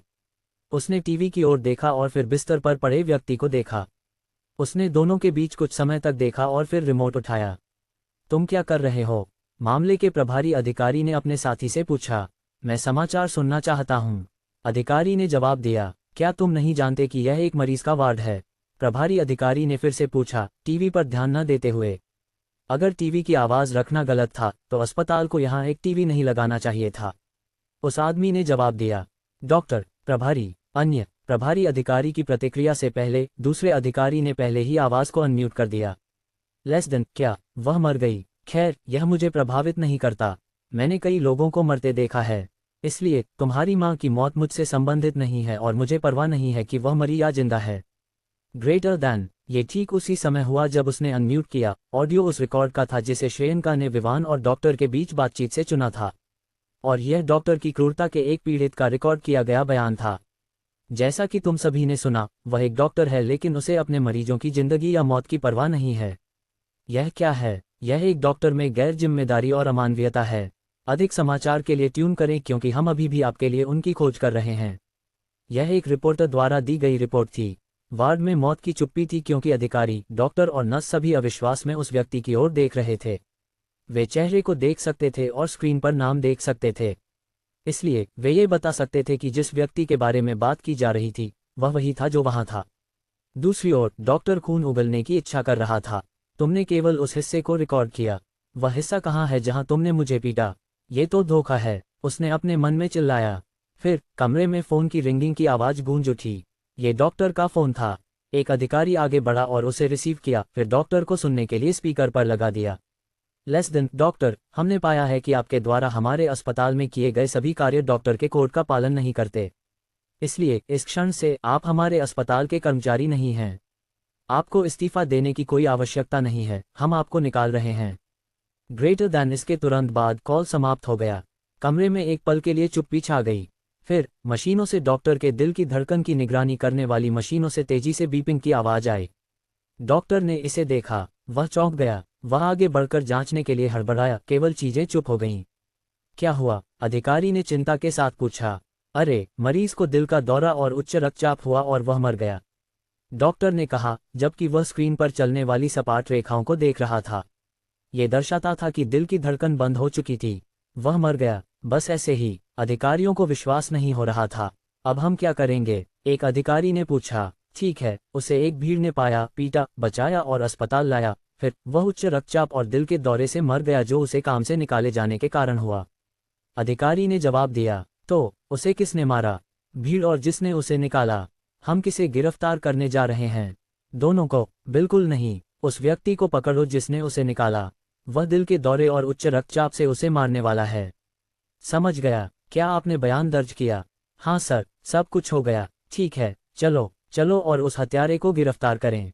डॉक्टर, नर्स, बेचारे अस्पताल के निदेशक को नहीं पता था कि अस्पताल की प्रतिष्ठा को बचाने के लिए डॉक्टर को निकालने की कोशिश करने से वह वास्तव में एक हत्यारा बन गया है जो पुलिस द्वारा वांटेड है। ...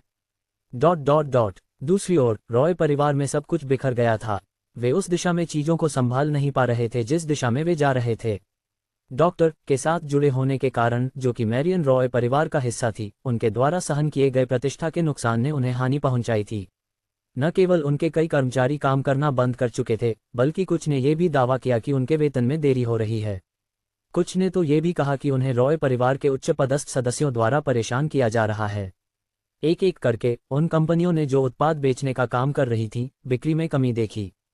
फिर जो सामान वितरित किए जाने थे उन्हें रोक दिया गया क्योंकि बंदरगाह प्राधिकरण ये पुष्टि करना चाहता था कि सामान दोषपूर्ण है या नहीं। इससे आदेशों की डिलीवरी में देरी हुई। जो लोग सामान प्राप्त करने वाले थे वे रॉय परिवार के पास आए, ये चाहते हुए कि उन्हें उनके द्वारा सहन किए गए नुकसान के लिए मुआवजा दिया जाए। अनुबंध एक के बाद एक टूट गए और रॉय परिवार को उन नुकसान के लिए भुगतान करना पड़ा जो समय पर उत्पादों की डिलीवरी न होने के कारण हुए थे। बैंकों और SACCOS ने जो कभी परिवार को ऋण दिए थे वे आगे आए और उनसे ऋण चुकाने के लिए कहा या वे उनकी संपत्ति जब्त कर लेंगे। बैंकों ने रॉय परिवार के सदस्यों और उनके संबंधित व्यवसायों के सभी खातों को फ्रीज करने का निर्णय लिया। इस तरह वे सुनिश्चित करेंगे कि बैंक में जो थोड़े पैसे बचे हैं उनका उपयोग पहले नहीं किया जाएगा जब तक कि उन्हें भुगतान नहीं किया जाता। रॉय परिवार से संबंधित उत्पादों का एक एक करके बहिष्कार किया गया। परिवार के साथ अन्य भागीदारों के साथ सहयोग एक एक करके टूट गया। ये लोग रॉय परिवार के साथ डूबने के लिए तैयार नहीं थे। इस समय रॉय हवेली में धीरेन्द्र अभी भी अध्ययन कक्ष में चिंतित था। वह उस जानकारी को देख रहा था जो उसे मनिंदर से विवान के बारे में मिली थी। जानकारी में कहा गया था कि विवान ने $7 करोड़ की कीमत की एक इमारत खरीदी थी। ये कुछ ऐसा था जिसने उसे यह सोचने पर मजबूर कर दिया कि क्या ये सच है। आखिरकार विवान इतनी बड़ी राशि का भुगतान कैसे कर सकता था। वह अभी भी उस कमजोरी को खोजने की कोशिश कर रहा था जिसे वह विवान को परिवार में वापस लाने के लिए उपयोग कर सके। लेकिन वह यहाँ 2 घंटे से अधिक समय से था और उसे कुछ भी सोचने में असफलता हो रही थी। जैसे ही वह फोन करने वाला था अचानक एक जोरदार धमाका हुआ और दरवाजा जोर से खोला गया। कौन बेशर्मी से मेरे अध्ययन में ऐसे घुसता है जैसे एक पागल बैल। वह पहले से ही निराश था। अब जब कोई वास्तव में उसके अध्ययन में इस तरह घुस आया था तो वह अपनी नाराजगी व्यक्त करना चाहता था। तू अनादर करने वाला बेटा, तुम कैसे कह सकते हो कि मैं सम्मान नहीं करता? क्या मैं तुम्हें सम्मान सिखाने वाला नहीं था और तुम मुझे पागल बैल कहते हो? अगर मैं तुम्हें आज सबक नहीं सिखाता तो मैं विक्टर रॉय नहीं। विक्टर, जो अंदर आया, ने अपने बेटे से अपमान प्राप्त किया। पहले से ही गुस्से में होने के कारण और उसे अपमानित करने के बाद विक्टर ने अपनी छड़ी उठाई और धीरेन्द्र को पीटना शुरू कर दिया, पूरी तरह से भूलते हुए कि धीरेन्द्र अब एक वयस्क है। धीरेन्द्र ने इस बात की उम्मीद नहीं की थी कि वह ऐसा होगा। यह उसके लिए असामान्य था, इसलिए उसने सोचा कि वह उस व्यक्ति पर गुस्सा निकाल सकता है जो अंदर आ रहा था। कौन जानता था कि वह वास्तव में अपने ऊपर गुस्सा निकालने के लिए आमंत्रित कर रहा था। वह ये समझाने की कोशिश कर रहा था कि यह जानबूझकर नहीं था, लेकिन विक्टर पहले ही उसे पीटने लगा था। वह जो छड़ी इस्तेमाल कर रहा था वह प्लास्टिक या लकड़ी की नहीं थी, ये धातु से बनी थी। इसलिए हर एक प्रहार जो धीरेन्द्र पर पड़ा उसने दर्द में हंसते हुए सहा। लेकिन उसने जोर से चिल्लाने की हिम्मत नहीं की क्योंकि उसके बच्चे कहीं आसपास थे। उसने 5 मिनट तक दर्द को सहन किया। थक जाने के बाद विक्टर, जिसकी आंखें पहले से ही लाल थीं, ने उसे देखा और फिर से उसे डांटने लगा। मैंने ऐसा क्या किया कि मुझे एक बेकार बेटे के रूप में सहन करना पड़ा? तुमने देखा कि अपने बेटे को बाहर निकालना पर्याप्त नहीं था।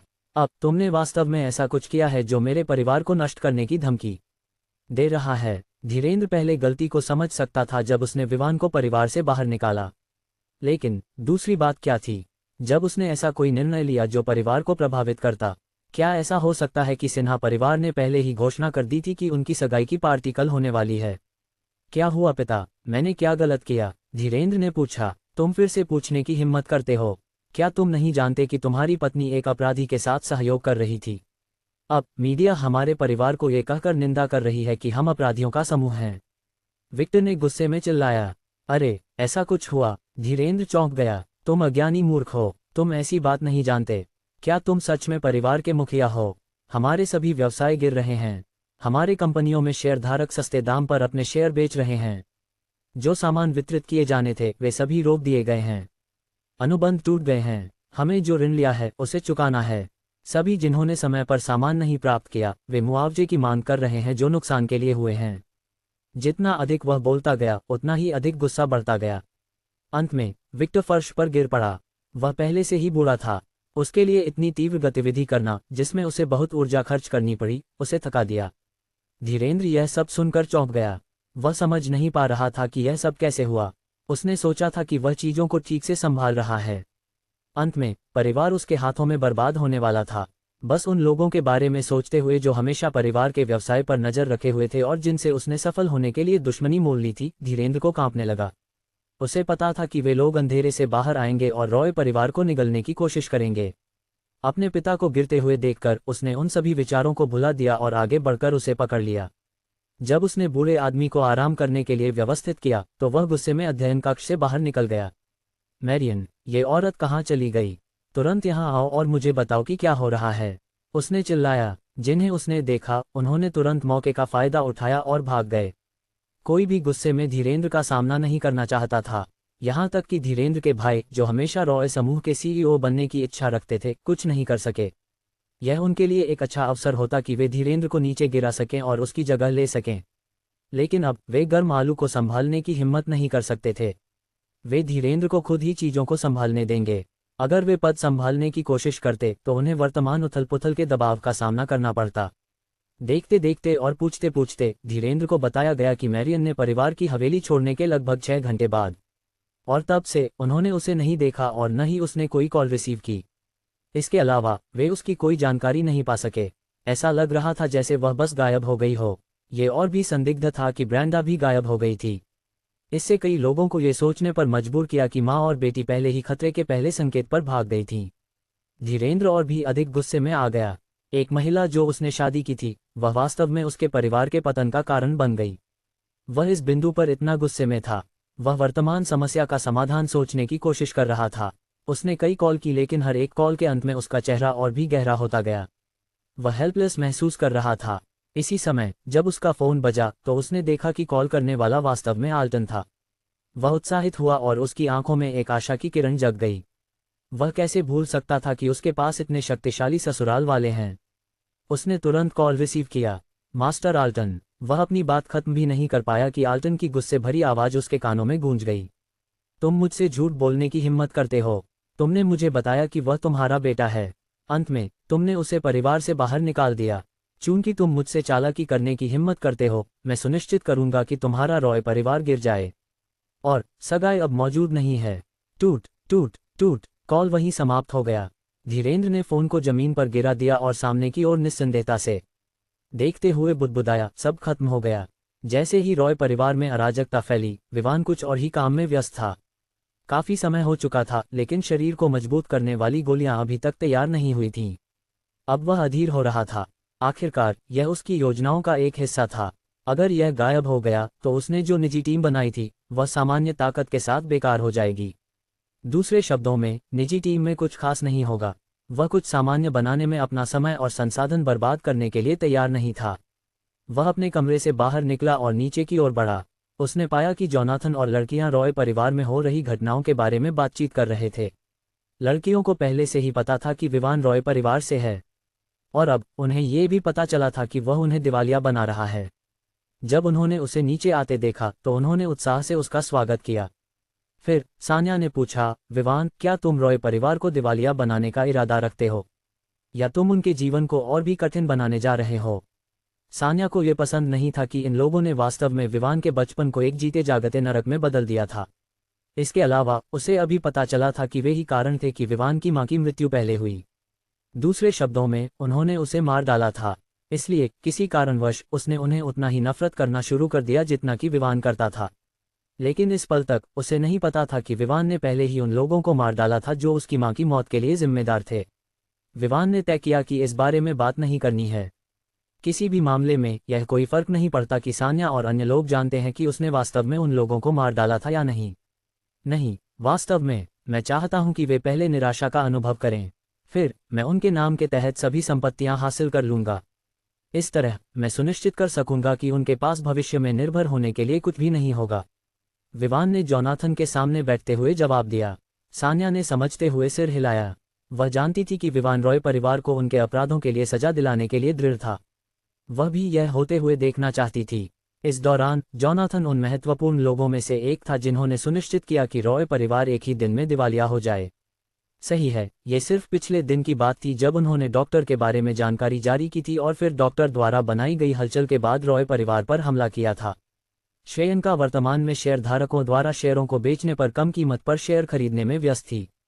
ये लोग रॉय परिवार के सदस्यों के साथ एक ही कंपनी में रहने से इतने डरे हुए थे कि वे जल्दी से शेयर दूसरों को सौंपना चाहते थे। चूंकि यह स्पष्ट था कि केवल कुछ ही लोग शेयर खरीदने के लिए इच्छुक हो सकते थे, इन लोगों के पास बहुत कम विकल्प था और उन्हें बहुत कम कीमत पर शेयर बेचने के लिए नुकसान सहन करना पड़ा। दूसरी ओर श्रेयनका ये सुनिश्चित कर रही थी कि शेयरों की कीमत को सबसे निचले स्तर तक धकेल दिया जाए, जबकि साथ ही वह पहले से ही चल रही रॉय परिवार की आग को भड़काने में लगी थी। इस तरह जो लोग कम कीमत पर शेयर बेचने के लिए अनिच्छुक थे, उनके पास बेचने के अलावा कोई विकल्प नहीं होगा। अन्यथा जब कंपनी दिवालिया हो जाएगी तो शेयर बेचने की बात तो छोड़िए, उन्हें एक के बाद एक बढ़ते कर्ज का भुगतान करना पड़ेगा। जैसे ही समूह बातचीत कर रहा था, विवान गोलियों के बारे में सोचता रहा।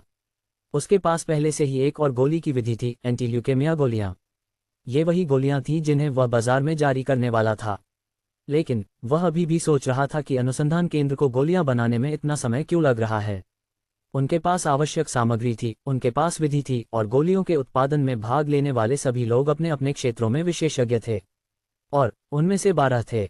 ये सोचते हुए कि शायद कुछ गलत हो रहा है, विवान ने इसके बारे में पूछने का फैसला किया। उसने श्रेयंका को एक संदेश भेजा कि वह उससे गोलियों के उत्पादन के बारे में पूछे। ये जानकर कि विवान अधीर हो रहा है, श्रेयंका ने तुरंत उत्पादन के प्रभारी व्यक्ति से संपर्क किया ताकि यह पुष्टि कर सके कि क्या हो रहा है। जिस जानकारी को उसने प्राप्त किया वह उसे चौंका गई। वह वास्तव में राजधानी जाकर परिणामों को खुद देखना चाहती थी, लेकिन ये देखते हुए कि वह अभी भी रॉय परिवार के मुद्दे से व्यस्त थी, वह ऐसा नहीं कर सकी। उसके पास विवान को परिणामों के बारे में सूचित करने के अलावा कोई विकल्प नहीं था।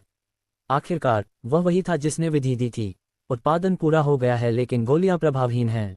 ये कैसे संभव है? विवान ने श्रेयंका से मिली जानकारी के बाद विश्वास नहीं कर पा रहा था। ये जानना जरूरी था कि विधि प्रणाली से आई थी, इसलिए विवान को यकीन था कि प्रणाली उसे नकली चीजें नहीं देगी। जो उसने अब तक प्राप्त किया था वह इसके लिए एक प्रमाण था। क्या तुम सुनिश्चित हो कि उन्होंने आवश्यक कदमों का सही तरीके से पालन किया? अन्यथा गोली प्रभावहीन कैसे हो सकती है? विवान ने फिर से पूछा। बॉस, यही उन्होंने मुझे बताया।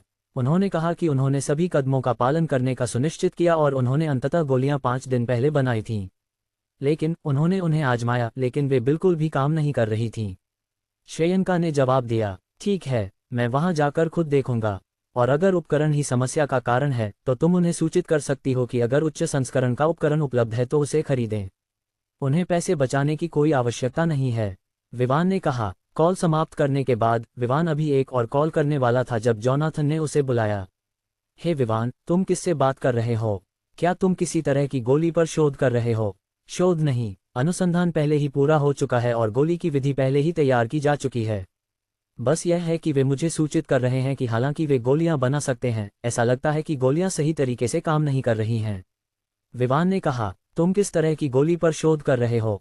सान्या ने पूछा। यह एक अनोखी गोली है, तुम केवल इसे आजमाने के बाद ही इसके बारे में जान सकोगी। विवान ने जवाब दिया, अरे आजमाना? मैं बीमार नहीं हूं तो मैं गोली क्यों आजमाना चाहूंगी? सान्या चौंकी और पुष्टि करने के लिए पूछने से खुद को रोक नहीं सकी। बिल्कुल तुम बीमार हो, तुम कैसे बीमार नहीं हो सकती? विवान ने आत्मविश्वास से कहा। सिर्फ सान्या ही नहीं बल्कि कमरे में सभी ने सान्या की ओर देखा, जैसे वे ये पुष्टि करने की कोशिश कर रहे हों कि वह वास्तव में बीमार है। लेकिन चाहे वे उसे कितनी भी बार देखें, उन्हें उसमें कुछ भी गलत नहीं मिला। हन्फ, तुम कैसे कह सकते हो कि मैं बीमार हूं? मैं तुम्हें पीटने जा रही हूं। सान्या ने ये शब्द कहते हुए अपना चेहरा लाल कर लिया। इससे पहले कि विवान समझ पाता, वह पहले से ही उसकी ओर दौड़ रही थी, उसे पीटने के लिए तैयार। हे, तुम कैसे सुनिश्चित हो सकती हो कि तुम बीमार नहीं हो जब तुमने यह नहीं पूछा कि तुम किस तरह की बीमारी से पीड़ित हो? विवान ने बिल्कुल भी प्रतिरोध नहीं कर पाया और केवल उस लड़की के कमजोर मुंह से सहन कर सका। तुम फिर से कहने की हिम्मत करते हो कि मैं बीमार हूं? मैं कैसे बीमार हूं? बताओ कि मैं किस चीज से पीड़ित हूं, अन्यथा मैं तुम्हें नहीं छोड़ूंगी जब तक मैं तुम्हें पीट न दूं और यह सुनिश्चित न कर दूं कि तुम्हें अस्पताल ले जाया जाए। सान्या गुस्से में बोली और विवान को मारना जारी रखा। जब उसने देखा कि उसके घूंसे उस पर प्रभावी नहीं हो रहे हैं तो उसने चारों ओर देखा और एक जूता पाया। वह उसे मारने के लिए आगे बढ़ने ही वाली थी कि हवेली के लिविंग रूम का दरवाजा खुला और दामिनी अंदर आई। सान्या के कार्यों को देखकर वह बोलने से खुद को रोक नहीं सकी। तुम दोनों दिन भर एक दूसरे के साथ छेड़खानी करते रहते हो। तुम कब तक ऐसा करते रहोगे? तुम हमें चोट पहुंचा रहे हो जो अभी भी सिंगल हैं। दामिनी के शब्द सुनकर सान्या और भी अधिक लाल हो गई। तभी उसे याद आया कि वास्तव में वहां केवल वे दोनों ही नहीं थे बल्कि कमरे में और भी लोग थे। उसने उन्हें देखा और पाया कि वे वास्तव में उसे अजीब नजरों से देख रहे थे। उसने अपना सिर झुका लिया और हवेली से बाहर भाग गई। वह किसी का सामना करने के लिए इतनी शर्मिंदा थी। आखिरकार उसने इतने लोगों के सामने अपनी संयम खो दी थी। क्या उसकी बनाई हुई छवि ध्वस्त नहीं हो जाएगी? जब विवान को पीटने से बचा लिया गया तो उसने तय किया कि वह जो करने वाला था उसे जारी रखेगा। हेलो क्लाइन, मेरी हवेली पर टीम लाओ। हम कल काटू शहर जा रहे हैं, इसलिए तुम कल सुबह 7 बजे यहाँ होना, विवान ने कहा। समझ गया बॉस, क्लाइन ने जवाब दिया। क्लाइन वह कप्तान था जिसे अन्य सदस्यों ने चुना था। ये निर्णय उन्होंने कुछ समय बाद लिया था और क्लाइन और अन्य लोग इस समय से बेचैन थे। आखिरकार टीम के गठन के बाद उन्होंने केवल एक ही मिशन किया था, जो कि स्टो के प्रवेश द्वार को रोकने वाले गुंडों से निपटना था। उसके बाद वे निष्क्रिय हो गए थे, उनके पास करने के लिए कुछ नहीं था। उन्होंने सोचा कि विवान उन्हें भूल गया है। हालांकि यह सच था कि उन्हें विवान द्वारा पहले बताए गए कुछ लाभ मिले थे, लेकिन अन्य लाभ अभी भी उन्हें नहीं मिले थे। लेकिन यही उनकी चिंता का विषय नहीं था। उनकी चिंता इस बात की थी कि जो टीम बनाई गई थी वह भंग हो जाएगी। अगर ऐसा हुआ तो वे अपने लाभ को खो देंगे। इसके अलावा उन्हें ये भी पसंद नहीं था कि वे अपनी आय प्राप्त कर रहे हैं जबकि वे केवल निष्क्रिय बैठे हैं। अब जब उन्हें फिर से बुलाया गया तो क्लाइन स्पष्ट रूप से सहर्ष सहमत था। वह उस समय का इंतजार कर रहा था जब विवान को फिर से उनकी आवश्यकता होगी। क्लाइन के साथ कॉल समाप्त करने के बाद विवान ने प्रणाली से बात की। एंजल, क्या मैं यहाँ एक हेलीकॉप्टर मंगवा सकता हूँ? इससे मेरे लिए इस बड़े समूह के साथ घूमना सुविधाजनक होगा। यह 1 घंटे में अधिकतम यहाँ होगा। तुम जानते हो, इसे इस तरह से प्रकट होना चाहिए जैसे कि इसे कोई व्यक्ति डिलीवर कर रहा है। इसलिए मैं इसके लिए व्यवस्था करूंगी। यह अच्छा है। विवान ने सहमति में सिर हिलाया। लोगों, मैं कल काटू जा रहा हूँ। कौन मेरे साथ जा रहा है? विवान ने पूछा। मैं तुम्हारे साथ जाऊंगा। मुझे तुम्हारे आसपास रहना है ताकि तुम मुझे सुरक्षित रख सको। जोनाथन ने बिना किसी हिचकिचाहट के सहमति दी। मैं अपने दादा से मिलने जा रही हूँ। वह कल जो मैंने उसे बताया उसके बाद से गुस्से में है। दीपिका ने कहा, सुनो, सान्या भी तुम्हारे साथ जाएगी। उसकी दोस्त इस हफ्ते विदेश से वापस आ रही है, इसलिए यहाँ रुकने की कोई जरूरत नहीं है। मैं यहाँ सब कुछ संभाल लूंगी, दमिनी ने कहा। अगर वे सब जा रहे हैं तो मुझे भी जाना होगा, पूजा ने कंधे उचकाकर कहा। वह दीपिका और सान्या की दोस्त थी, इसलिए अगर वे सोमेश्वर शहर छोड़ रहे थे तो वहां रुकने की कोई जरूरत नहीं थी। ठीक है, हेलीकॉप्टर 1 घंटे में आएगा, लेकिन हम कल सुबह रवाना होंगे, इसलिए तैयार रहना, विवान ने कहा। वह 20 से अधिक लोगों के साथ करतू शहर जाने वाला था। ये स्पष्ट था कि यूरोकॉप्टर सभी को एक साथ नहीं ले जा सकता था, इसलिए वह उस हेलीकॉप्टर का उपयोग करने वाला था जिसे उसे सिस्टम द्वारा सुरक्षा कंपनियों के लिए पहले आय पुरस्कार के रूप में दिया गया था। हालांकि उसने पहले सोचा था कि जब विलय पूरा हो जाएगा तो उसे विमान दिया जाएगा, लेकिन वर्तमान स्थिति ने कहा कि उन्हें एक बड़ा हेलीकॉप्टर चाहिए। या वे वोलेंट शहर जा सकते थे और करतू शहर के लिए एक विमान ले सकते थे। लेकिन विवान ऐसा नहीं चाहता था। वह कई प्रक्रियाओं से गुजरना नहीं चाहता था, बस एक विमान बुक करने के लिए। वह अपनी सुविधा के अनुसार निकलना चाहता था। अगर संभव होता तो वह बोइंग प्राइवेट जेट का उपयोग करता, लेकिन वह अभी भी वैंचर शहर में था, जो 4 घंटे की यात्रा थी। किस तरह का हेलीकॉप्टर है जो हम सभी को समायोजित कर सकता है? जोनाथन ने संदेह से पूछा। क्या तुम अपनी टीम को ले जा रहे हो? विवान ने भौहें चिढ़ाते हुए पूछा। बिल्कुल, अन्यथा मैं उन्हें यहाँ क्यों छोड़ूंगा? वे कुछ छोटे काम करने में सुविधाजनक हैं, तुम जानते हो, जोनाथन ने कहा और विवान को एक मुस्कान दी जो केवल वह समझ सकता था। विवान ने हंसते हुए पूछा, कितने लोग हैं? ज्यादा नहीं, केवल 15 लोग हैं, जोनाथन ने कहा। तुम क्या कह रहे हो जोनाथन? 15 लोग एक हेलीकॉप्टर में और तुम कह रहे हो कि संख्या बड़ी नहीं है? दीपिका ने इनक्रेजुलसली देखा। वह इस आदमी पर विश्वास नहीं कर सकती थी। दीपिका ने पहले ही अपने दादा से विवान के साथ सगाई रद्द करने के लिए कह दिया था। उसने बस ये कहा कि रॉय परिवार ने उन्हें धोखा दिया है और विवान वहां नहीं था। दूसरे शब्दों में, चूंकि विवान वहां नहीं था, वे उसे किसी और से बदलने जा रहे थे। इससे अल्टन गुस्सा हो गया और यही कारण था कि उसने पिछले दिन धीरेन्द्र से सीधे संपर्क किया था ताकि उसे सगाई रद्द करने की सूचना दे सके। दूसरी ओर, सगाई को तोड़ने का कारण यह था कि उसने महसूस किया कि उसने गलत व्यक्ति को चुना है। वह व्यक्ति जिसे वह सगाई करना चाहती थी वह जोनाथन था। वह वही था जिसने उसे बचाया था। इसके अलावा वह वही था जिसे वह सबसे ज्यादा जानती थी, क्योंकि वह अक्सर उस क्षेत्र में आता था जहां उसने उसे बचाया था। इसलिए जब भी वह क्रिस्टल शहर में वापस स्नीक करती, वह ज्यादातर जोनाथन को ही देखती थी और विवान को बहुत कम। विवान को देखने के मुकाबले जोनाथन को देखने की संख्या बहुत अधिक थी। इसलिए जब जोनाथन अस्पताल में भर्ती था तब कुछ बातचीत के बाद उसने महसूस किया कि वह वही है जिसे वह पसंद करती थी। हालांकि उसने अभी तक उनके रिश्ते की पुष्टि नहीं की थी, वह निश्चित थी कि वह भी उसे पसंद करता था जैसे वह उसे। आखिरकार जिस तरह से उसने उसका ख्याल रखा वह सान्या और पूजा के साथ उसके व्यवहार से अलग था। दूसरी ओर, विवान अब एक नकारात्मक क्षेत्र था। आखिरकार जिस तरह से वह और सान्या एक दूसरे के साथ बातचीत कर रहे थे वह ये बताने के लिए पर्याप्त था कि दोनों एक दूसरे के साथ सहज थे और अपनी बहन के लिए समस्याएं पैदा नहीं करना चाहती थी। उसने सगाई को रद्द करने का निर्णय लिया। तुम क्या कह रहे हो? 15 लोग तो बहुत छोटी संख्या है अगर हम यहाँ 2 हवेलियों की देखभाल करने के लिए रखे गए लोगों की संख्या की तुलना करें। जोनाथन ने विरोध किया। हवेली का इस संख्या से क्या लेना देना है जो तुम ले जा रहे हो? दीपिका ने भ्रमित होकर पूछा। इसका सब कुछ लेना देना है। हेलीकॉप्टर विवान का है और इसके अलावा हवेली विवान की है, इसलिए मैं जो संख्या ले जा रहा हूँ उसका विवान से सब कुछ लेना देना है, जोनाथन ने समझाया। तुम बिल्कुल भी समझा नहीं रहे हो, दीपिका ने सिर हिलाते हुए कहा, स्पष्ट रूप से जोनाथन के इरादे को नहीं समझते हुए। दूसरी ओर विवान समझ गया। जोनाथन का इशारा था कि जिस तरह से हवेलियों की देखभाल करने वाले अधीनस्थ हैं, उसी तरह से 15 लोगों को साथ लाने का उसका उद्देश्य विवान के लिए उन्हें उपयोगी बनाना था। उसने पहले ही देखा था कि वे कितने कुशल थे, इसलिए विवान को यह बुरा विचार नहीं लगा कि उन्हें साथ लाना ठीक है। हेलीकॉप्टर उन्हें समायोजित कर सकता है, भले ही तुम संख्या को दोगुना कर दो, विवान ने कहा। अरे, ऐसा कौन सा हेलीकॉप्टर है? जोनाथन ने विवान की ओर देखते हुए कहा, स्पष्ट रूप से उसकी बातों पर विश्वास नहीं कर रहा था। तुम 1 घंटे तक इंतजार क्यों नहीं करते और देखते हो? विवान ने कंधे उचकाकर जवाब दिया। ठीक है, जोनाथन ने सहमति जताई। 1 घंटे बाद बाहर हवेली के पास हेलीकॉप्टर की आवाज सुनाई दी। जो समूह अभी भी बैठक कक्ष में बातचीत कर रहा था, वे पहले से ही जान गए थे कि यह वही हेलीकॉप्टर था जो विवान ने कहा था कि 1 घंटे में आएगा। चूंकि वे अगले दिन जाने वाले थे, इसलिए कोई भी बैठक कक्ष छोड़ने के लिए तैयार नहीं था। आखिरकार उन्होंने एक दिलचस्प विषय पर बातचीत की थी। अगर वे चले गए तो प्रवाह बिगड़ जाएगा। लगभग 10 मिनट बाद सान्या बैठक कक्ष में आई। विवान, बाहर कौन सा हेलीकॉप्टर है? उसने विवान पर नजर डालते ही पूछा। वह मेरा है, ये वही है जिसे हम कल करतू जाने के लिए उपयोग करेंगे, विवान ने कहा। इतना बड़ा? क्या तुम्हारे पास पहले से एक यूरोकॉप्टर नहीं है? अब उस बड़े का क्या उपयोग है?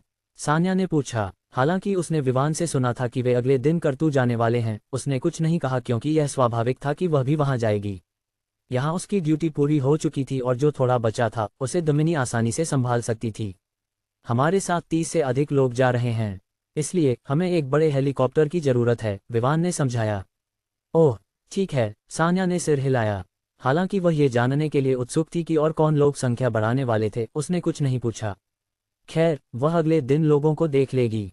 विवान और सान्या के बीच बातचीत सुनकर न केवल जोनाथन बल्कि तीनों लड़कियां भी यह जानने के लिए उत्सुक थीं कि विवान के पास ऐसा कौन सा हेलीकॉप्टर है जो वास्तव में 30 से अधिक लोगों को समायोजित कर सकता है।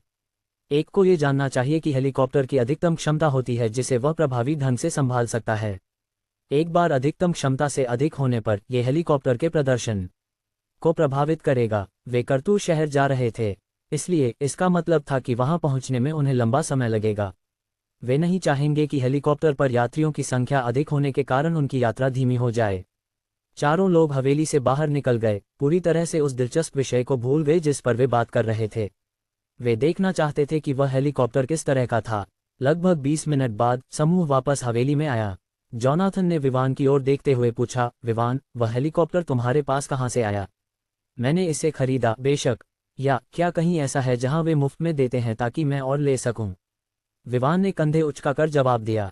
गंभीर रहो, उस तरह का हेलीकॉप्टर मुख्य रूप से बड़े संस्थानों जैसे रेड क्रॉस या बड़े अस्पतालों द्वारा उपयोग किया जाता है। शायद कुछ बड़े सुरक्षा कंपनियों के पास भी होते हैं, लेकिन तुम्हारे पास एक होना आश्चर्यजनक है, जोनाथन ने कहा और विवान के पास बैठ गया। मैंने इसे खरीदा, ठीक है। विवान उन्हें नहीं बता सकता था कि वास्तव में उसे हेलीकॉप्टर सिस्टम से मिला था। इसके अलावा वह सोच रहा था कि जोनाथन की प्रतिक्रिया क्या होगी जब उसे पता चलेगा कि विवान के पास वास्तव में 3 हेलीकॉप्टर हैं। क्या हेलीकॉप्टर इतना खास है? पूजा ने पूछा। वह अकेली नहीं थी, बल्कि अन्य लड़कियां भी हेलीकॉप्टर के बारे में जानने के लिए उत्सुक थीं। आखिरकार वे जानती थीं कि जोनाथन का बैकग्राउंड छोटा नहीं है। हेलीकॉप्टर के लिए उसकी प्रतिक्रिया इस बात का संकेत थी कि उसमें कुछ खास है। तुम लोग शायद नहीं जानते, बाहर जो हेलीकॉप्टर है वह खास है। इसे मिल MI-26M कहा जाता है। ये हेलीकॉप्टर मुख्य रूप से बड़े सुरक्षा संगठनों द्वारा उपयोग किया जाता है। यहाँ तक कि सेना भी इस तरह के हेलीकॉप्टर का उपयोग करेगी। इसमें बड़ी ले जाने की क्षमता है और यह बहुत वजन ले जा सकता है। और सबसे अच्छी बात यह है कि बाहर का हेलीकॉप्टर सुरक्षा कंपनियों के लिए संशोधित किया गया है। यह 80 सैनिकों को तैनात कर सकता है। कीमत की बात करें तो ये 10 करोड़ रुपये से अधिक की है। दुनिया में इस हेलीकॉप्टर की संख्या 500 से कम है। यहाँ तक कि मेरे परिवार के पास भी केवल एक है, जोनाथन ने समझाया। जब लड़कियों ने हेलीकॉप्टर का विवरण सुना तो वे बहुत आश्चर्यचकित हुईं। उन्होंने विवान को फिर से देखा। उन्हें नहीं पता था कि विवान कितने रहस्यों को छिपा रहा है। वह ऐसे हेलीकॉप्टर को खरीदने में सक्षम था। न केवल कीमत अधिक थी, बल्कि हेलीकॉप्टर की संख्या भी सीमित थी, इसलिए विवान का एक हासिल करना ये बताता है कि वह बहुत गहरे रहस्यों को छिपा रहा है। जेज़्डा परिवार के पास केवल एक है। दूसरी ओर विवान के पास भी एक है। क्या इसका मतलब यह नहीं है कि वह प्रभाव में जेज़्डा परिवार के समान स्तर पर हो सकता है? विवान, तुम सच में क्या छिपा रहे हो? जोनाथन ने पूछा। कुछ खास नहीं, बस इतना कि बाहर का हेलीकॉप्टर हाल ही में खरीदा गया है, और जहां से मैंने इसे लिया उसके बारे में तुम्हें चिंता करने की जरूरत नहीं है। तुम भविष्य में आश्चर्यचकित हो सकते हो कि मेरे पास वास्तव में 3 हैं, विवान ने मुस्कुराते हुए कहा। जैसे कि मैं उस पर विश्वास करूंगा। एक ऐसा हेलीकॉप्टर पाना पहले से ही एक चमत्कार है। तुम 3 कैसे पा सकते हो? जोनाथन ने विश्वास नहीं किया। ये तुम्हारे ऊपर है, विवान ने और अधिक विस्तार से नहीं बताया। अगली सुबह 20 लोगों का एक समूह प्रिंस एंड प्रिंसेस पैलेस में आया। गेट पर पहरेदारों को पहले से ही उनका पता था, क्योंकि ये लोग यहाँ पहले भी आ चुके थे। इसके अलावा वे उन बेंटायगास में आ रहे थे जो विवान ने खरीदी थीं। चारों गाड़ियां परिसर में दाखिल हुईं। कुछ ही समय बाद 3 गाड़ियां गेट पर आईं। बॉब हैरान था, लेकिन जब उन्होंने अपना परिचय दिया तो उसने समूह को अंदर जाने दिया। विवान ने पहले ही उसे सूचित कर दिया था कि इस दिन 2 समूह लोग आने वाले हैं। मैं सोच रहा हूं कि ये लोग यहाँ किस लिए आए हैं। क्या वे किसी मिशन पर जाने वाले हैं? बॉब ने सोचा। उसने हेलीकॉप्टर देखा था और उसे पता था कि यह वही हेलीकॉप्टर है जो उसने कुछ समय पहले एक फिल्म में देखा था। यह एक ऐसा हेलीकॉप्टर था जो सैनिकों या सुरक्षा विभाग द्वारा उपयोग किया जाता है। हालांकि स्वास्थ्य क्षेत्र और अन्य के लिए भी कुछ संशोधन हो सकते हैं, लेकिन वह उस हेलीकॉप्टर को पहचान सकता था जो महल के मैदान में उतरा था।